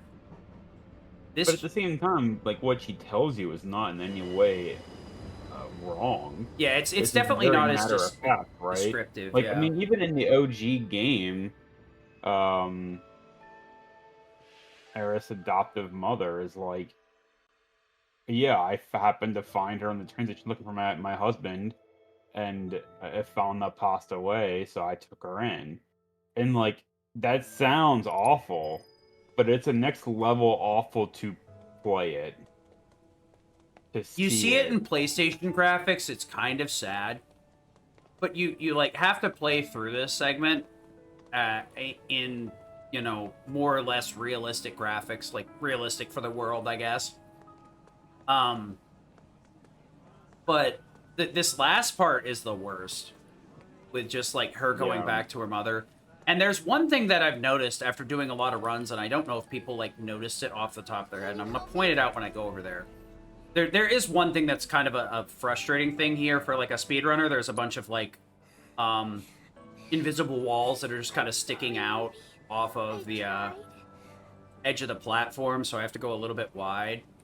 But like this slow walk, I legitimately like pull up YouTube videos, like literally anything to disengage with this segment and just not think about it. But if you'll notice up here, there's a Shinra trooper just kind of standing there right in front of her mother. Just, it's a dead body. I really Hisses off. really tried. Just Shinra in a nutshell, right? And they're looking for her. Like, they're out there looking for her, and they're too stupid to even see what's right in front of them. Well, it might. I mean, also like this scene does end with like a whole crew pouring in and Hojo pouring in. So like, it could also be that Yeah. was a scout. that It's was probably relaying it just in. like the train security, and he wasn't made aware of it. But it's just like it Could be just that too, encapsulates yeah. like how crass like Shinra actually is. Like they're like, oh yeah, don't worry about that. That's not my problem. That's somebody else's problem. Just dips.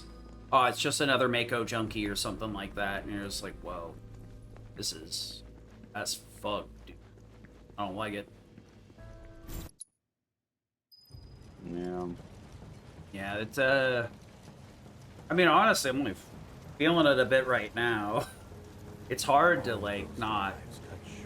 Even after speedrunning it, it's a very well put together segment where it like doesn't overstay its welcome. Where you're like, I hate doing this every time, Yeah, I feel like really annoyed doing it. Like the pacing on these is very good. The fact that you can skip the cutscenes puts them in a very well-balanced spot. Unfortunately, the segments after this are not so great. The ancient life-telling segments are a bit frustrating to put up with, honestly. Because you have to slow walk and there ain't squat you can do about it. So I was talking about skipping fights, and then I made allusion to a fight that I was going to trigger fight twice on purpose. This one is that fight. There's actually a trigger hard-coded into this door over here. So even if I manage to avoid this fight, it'll force a fight every single time. But now that I've triggered it once, it's gone. This is going to suck. I might have to trigger it a second time. Okay, cool. So we come in here, trigger the fight, and... Where does it put us? On the other side. See you later, idiots. There's actually a few different places you can do that, but that's the only place where it's, like, faster. Luckily, New Game Plus, you can just smoke those guys, so you don't have to bother with all that nonsense. Even in hard mode, it's just faster to kill them than skip the fight and then go back through the room. We're gonna ignore Mr. Turtle. There's a lot of really good not accessories, but armor and weapon upgrades throughout the entirety of the temple for everybody. There's one weapon for each person.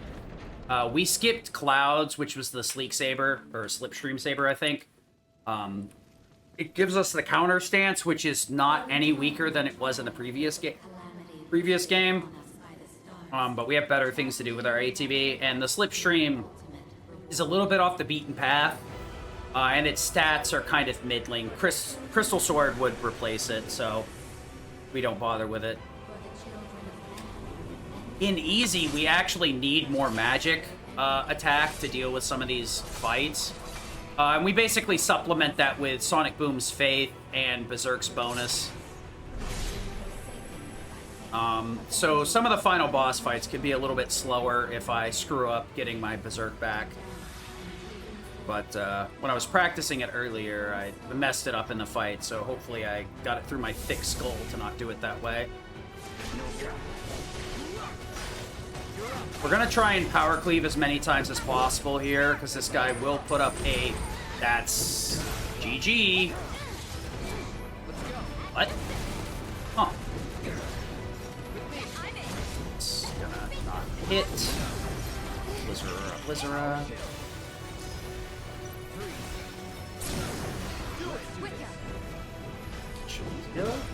Okay. Get it, Tifa. You got him! Aerith, where are you? So I need to cure before I exit this room, or else my menu's gonna get locked. For whatever... The really frustrating part with these segments is that it removes your HUD. It leaves the mini-map up, but it removes your, like, HP, MP display and your ability to go in the menu. You also can't even open up the main menu, so... It's really kind of frustrating, actually. And this part here is just a giant set piece story-wise. Yeah. It's Genova, dude! So right there you can see Genova Lifebringer, and actually if you were to look to the wall to your left, so I don't know if you ever noticed this and looked at this, but Genova Lifebringer is actually on the wall as well in the mural. So it's this giant allusion to the fact that Genova Lifebringer is the adversary that like took them down. That was like Cetra's main antagonist. They even talk about like the misdirection and how like Genova was showing them they're dead, misdirecting them. Yeah, which is a thing that's like not new to the re-trilogy, but like while it was a thing that technically existed in the OG, it's like almost never really like. It's a lot more visceral because of like the art and like the design of the game. Yeah, but there's like a single sentence in the OG explaining that, like one sentence.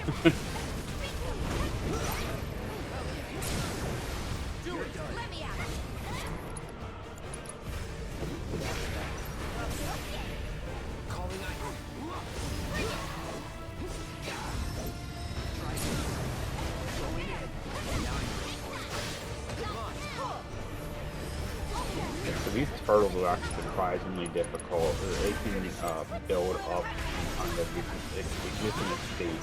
They'll just ruin your day. Well. So it's pretty important to Yeah. to type them quickly. That whole fight is routed around making sure the turtle goes down. That's part of the reason why we give Yuffie fire, so that she can fire it to get them into pressure. And then we use Blizzard's high stagger value along with focus thrust to push the stagger. I could have done a little bit more regular and just followed up with a Sonic Boom, so my ATB was a little bit scuffed. This fight here is actually pretty fun. That's kind of wrong, but I don't think it's that big of a deal.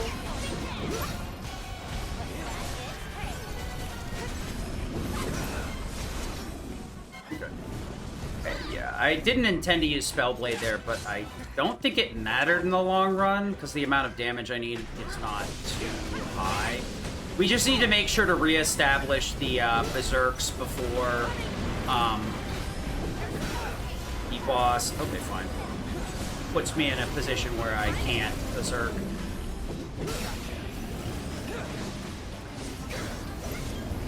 Like, the cave-ins will knock me out of Berserk super easy. Let's do this.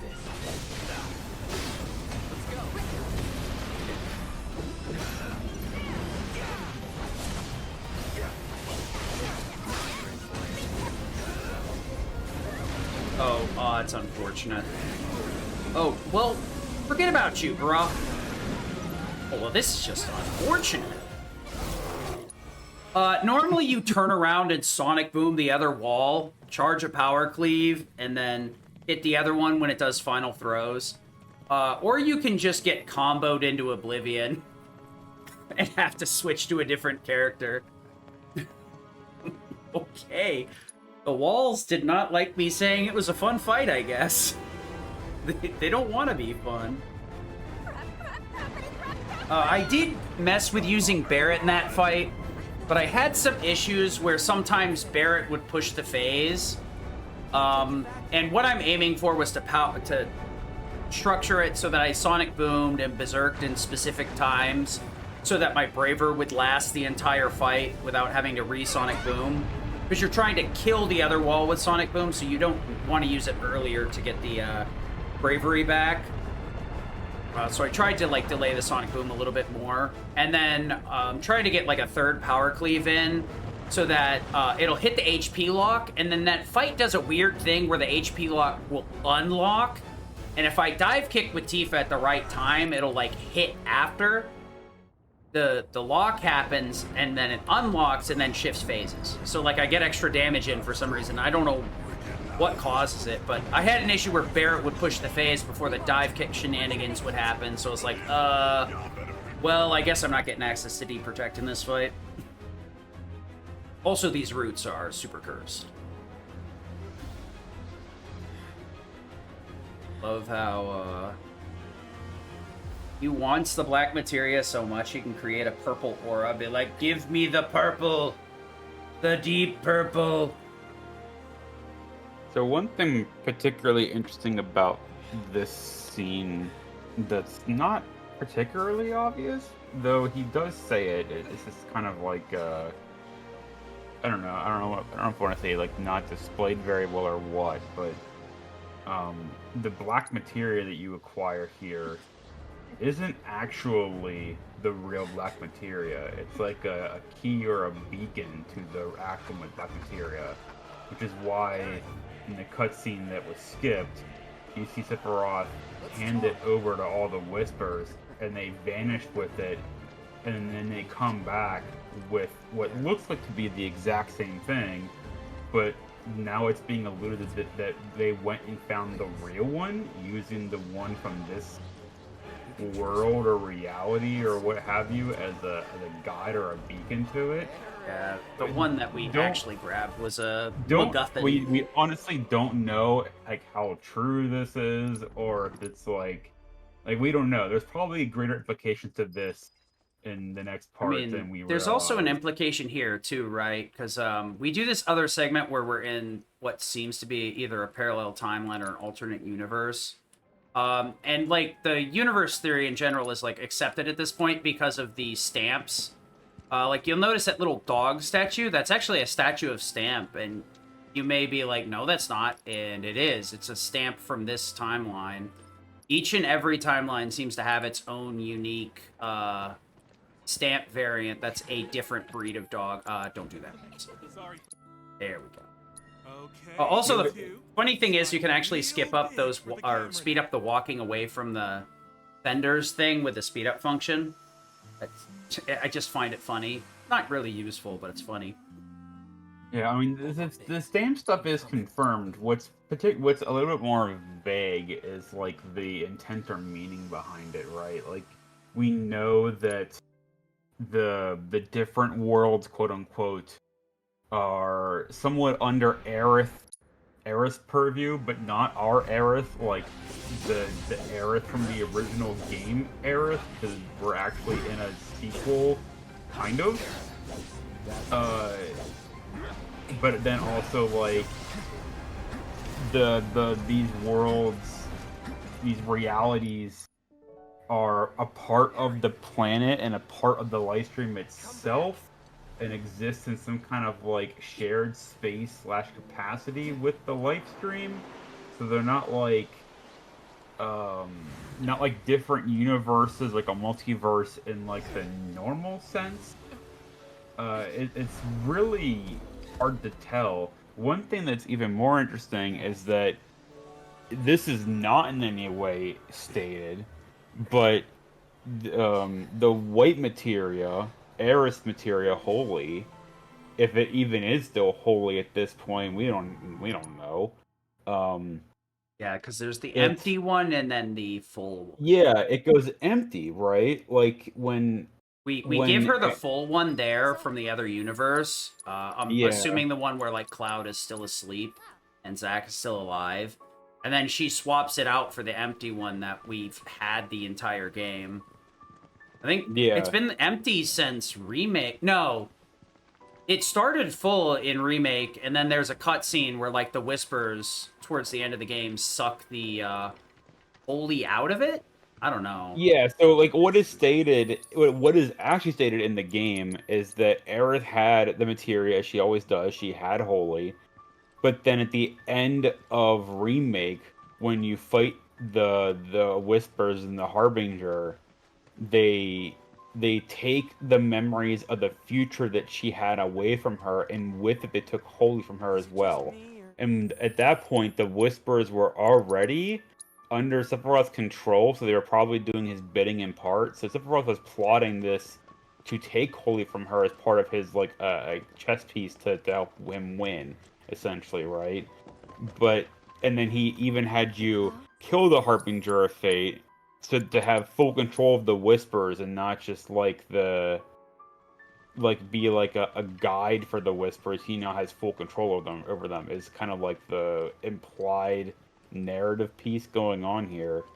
That's a whole other different thread though, I right? mean, like that. But The like thing is, like, apparently there's not like just a unified whispers, and they show up anytime the timeline is threatened. So yeah, that's why we're seeing them again, because we defeated some of them that were trying to keep yeah, us from like changing.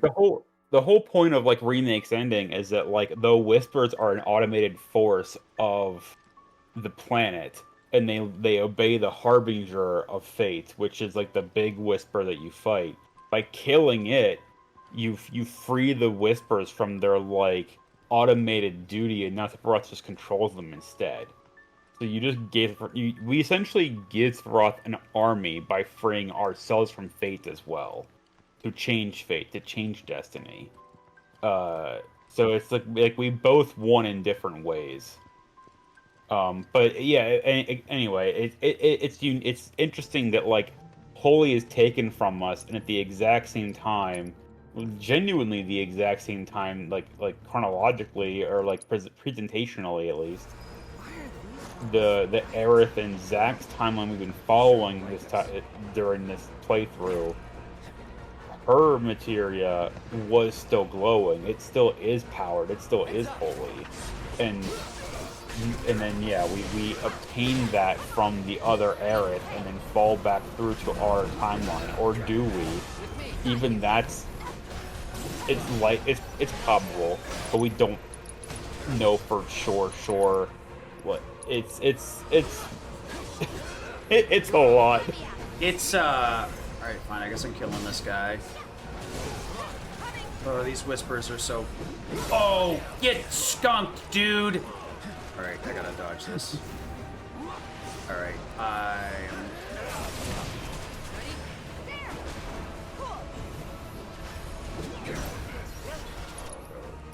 ski. Well, worked out pretty decent. Yeah, so one of the things is, like, I really would have expected Sleek Saber to see a lot more use because of the A to B boost.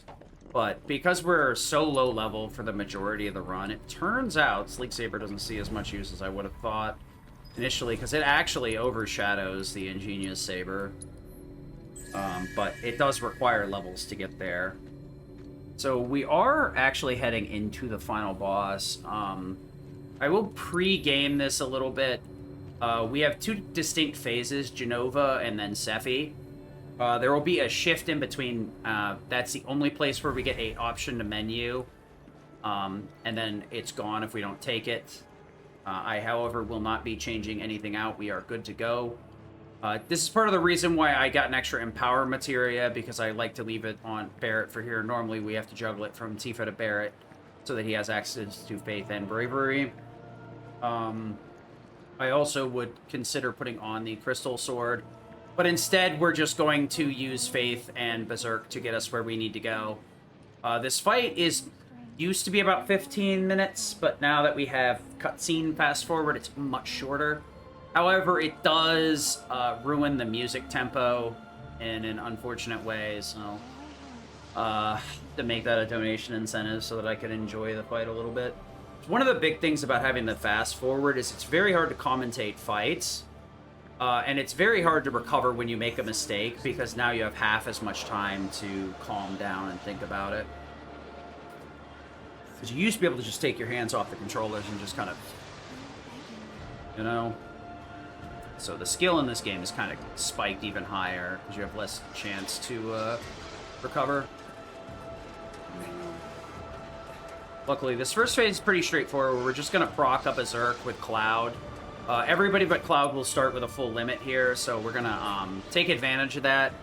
Pop Red's limit, Berserk, 2 power cleaves, phase 1's donezo. Then from there, I'm waiting for the HP to unlock again so I can push her into the next phase. So we're just trying to hold on to Sonic Boom and Berserk as much as possible. Because Berserk's 10 seconds, Sonic Boom boosts are 30, so that's part of the reason why we're min-maxing here. Power cleave it up. Spin. Ooh, nice crit. Too bad it's not gonna matter. Hit HP cap. Good. Yeah, so this first phase is pushing to its gate right away so that we don't lose our party too early and then struggle to get it past the next gate. Also, fun narrative thing is that this theme starts as Aerith's theme and then transforms into the Lightning theme over time. As an indication that maybe Aerith and the Lightning have something in common, which is very interesting. Alright, so party's ejected, and we just do a refresh of our stuff here and progress. Yeah, so this phase we want to very closely manage our stagger here. So we don't want to stagger this phase if we can avoid it. So we're going to pepper in some dive kicks and bravers to try and avoid that. Fortunately, I can get a free Berserk after a power cleave by just holding the normal attack button. So we will be doing just that. It's this. Okay.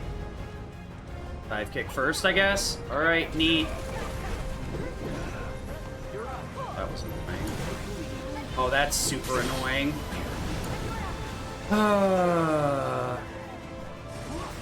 Well, it doesn't matter, because my buffs are going to break anyway. Should be close enough, I think. Okay, good. Alright, that was a little bit lame, but worked out the way I needed it to anyway. Pretty much, Just raw damage through. yeah, all sins will be forgiven in a moment anyway. We're not going to use Kate Sys limit because we need to get the Let It Ride going. It's going to take too long to get the ATB. So just do a little combo there, easy peasy. Here we're going to build up some ATB, get a bonus round going so that this overcharge hits a little bit harder. Do that. That'll let us set up for a Bravery, which I can buff myself, and now I can limit. Gonna Vengeance, move to the side so that okay, or I can just... Ideally, we kill before the limit blows up, but it's kind of hard because of that beam phase. Makes it very rough to try and get through it. Yeah. Sonic Boom.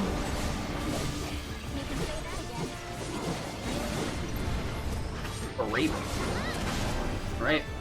Now, this can be skipped, but you have to wait a bit here. Just another instance of whee! I gotta say, though, this is probably gonna be a donation incentive for all runs, because it just sucks fast-forwarding this. It's nice that it saves, like, 5 minutes, It saves, like, 3 minutes, but, it just, it kills the fight. It's good during practice, but, man, it feels bad during an actual run.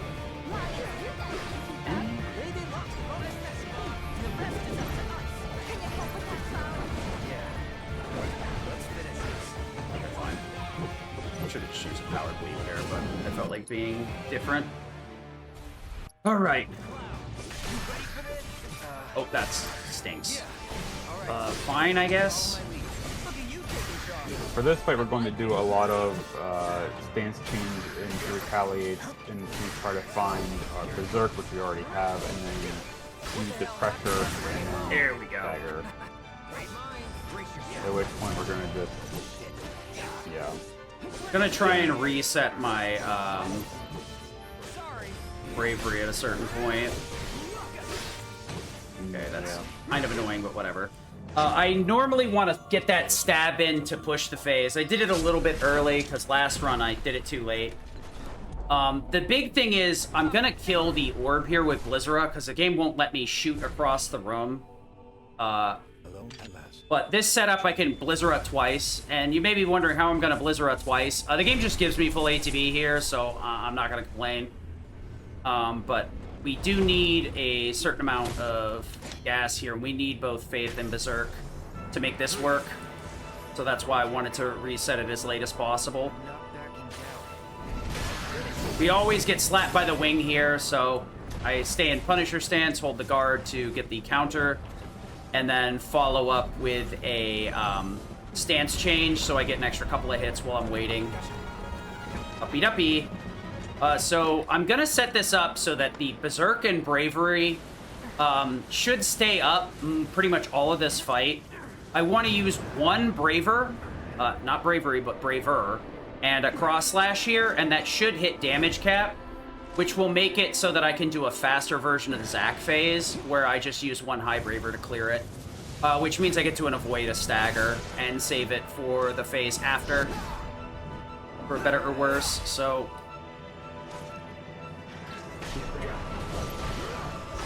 Oh, this is perfect, actually.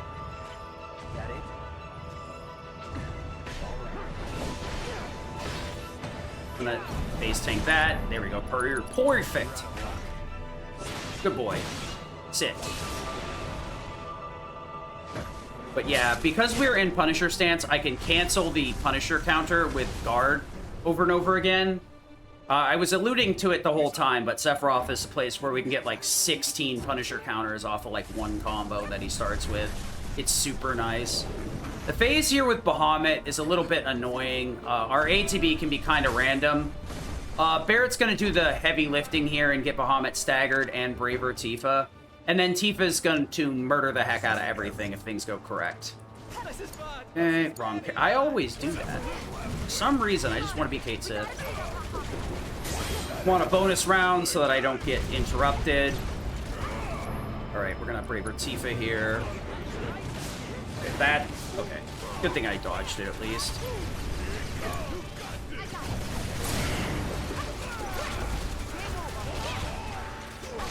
Okay.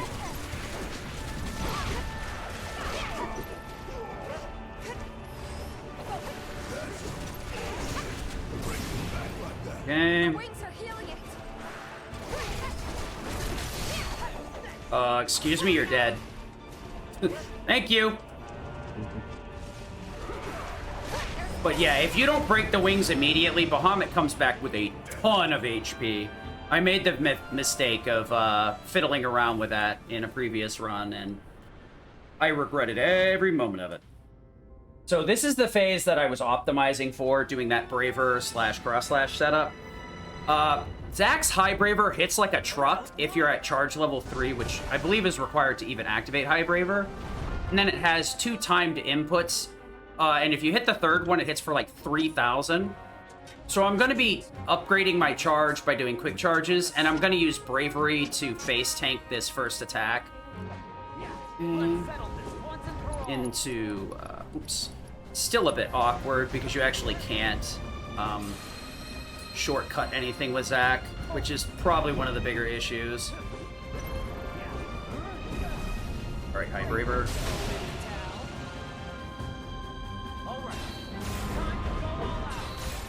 And see you later, dude. Yeah, getting that High Braver is a little bit tight because your ATB will determine whether you can get it in before the second attack or after. Alright, so we're just gonna overcharge here because we can. We just want to get Faith on Yuffie. Oh, that's super annoying. Faith, Yuffie, switch to Yuffie. We want to get rid of the wings, so we're gonna be using Fox Flame here. The wings are always fire, ice, then lightning, then wind. So no matter what, I have the element for them. I have fire, which will take care of the ice phase right after this. And then I also have wind, just in case something goofy happens. Or I can just one-shot both of them, like that. Easy peasy. Excuse me. Okay. Okay, that was my fault. I should not have done that. I want to build at least 1 bar with Barrett here, so that he can at least focus shot, which should be enough to get a stagger. You know what? I'm not risking it.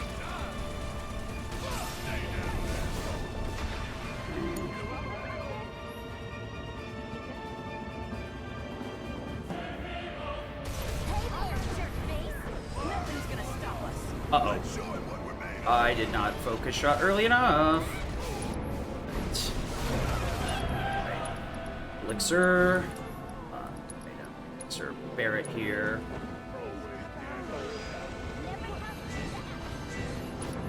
Elixir. Well, we're using them elixirs. Get in there, Barrett. Oh, no, not you. There we go. Vengeance.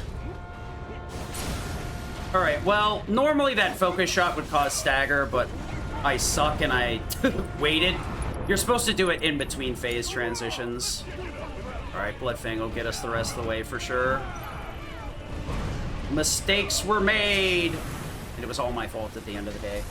So, we are in the final phase. This is why I was talking about Crystal Sword. We're gonna get Aerith here. So, it's a seeded thing, like I said. The only people that were determined, could be changed are Barrett, Tifa, Yuffie, and Red. Kate Sith and Aerith are always in the same spot. So I want to set up a Berserk here to get a damage bonus and the counterattacks. The first counterattack flurry is going to be my only place to get a guaranteed Berserk, so it depends on how things go here. I gotta let off the speed up here. Things get really goofy. We're going with a bunch of retaliates in order to get the Braver Berserk and Punch Boom. Now we're all buffed up. We're going to just go for a bunch of Spellblades now and just pound the shit. At a certain point, you should get pressure here. Yeah, he'll fire off the Whisper Cannon, and then I'll break his wing, and that'll cause the stagger. Okay, I got that in a little bit sooner than I intended, but that's fine. Sonic Boom. There we go. Once. Now we can refresh. Rust. There we go. That's fine. Now 5 it's gonna be heads. combo damage, then finish him off. Yep.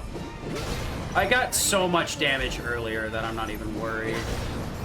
The only thing that can screw me up is if I fire off the cross slash too early while he's still invincible here, which the Spellblade should put me in a position where it's not an issue.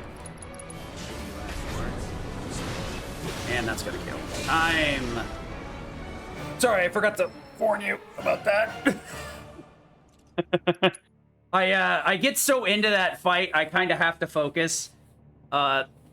Historically, the first marathon run I did was a relay, and I managed to get Cloud killed there.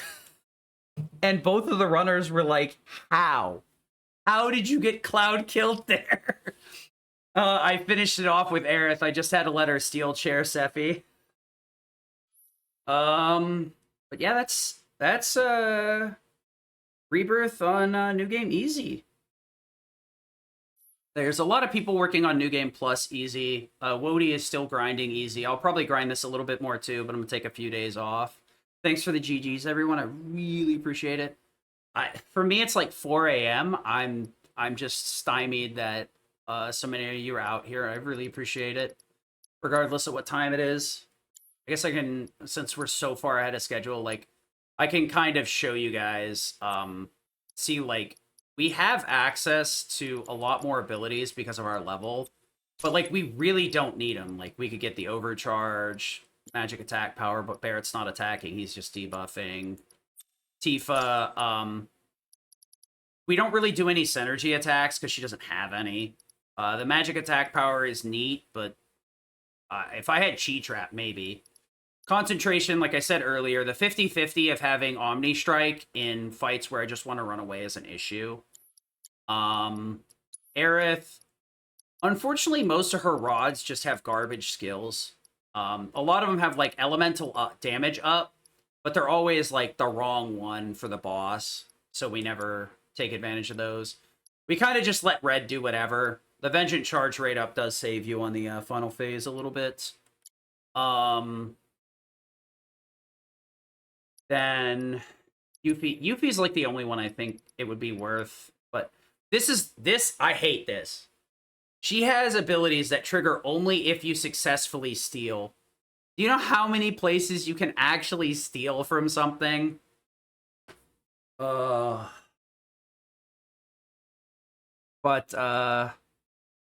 luckily being able to re-trigger those counterattacks are very nice. So yeah, it is pretty late for me. I was hoping I'd have more stamina, but I think I'm gonna call it quits and thank everybody for watching. I'll do more runs of this later. Like I said, Wody's doing this run as well. Yeah, I mean, the other thing is it's super. The final phase is very well balanced, where it just kind of like goes from one to the next, and you kind of go, oh yeah, that's right, it's the end of the game. But I will see you all another day. I wish I could have had enough brain power to do some sort of donation incentive, but I didn't have enough time to prep one. But see you all later. You want to say your goodbyes, HSG, before we get out of here? Just thanks everyone, and look forward to seeing the run again soon if you want at GDQ, and probably at Limit Break too, to be honest. So Yep.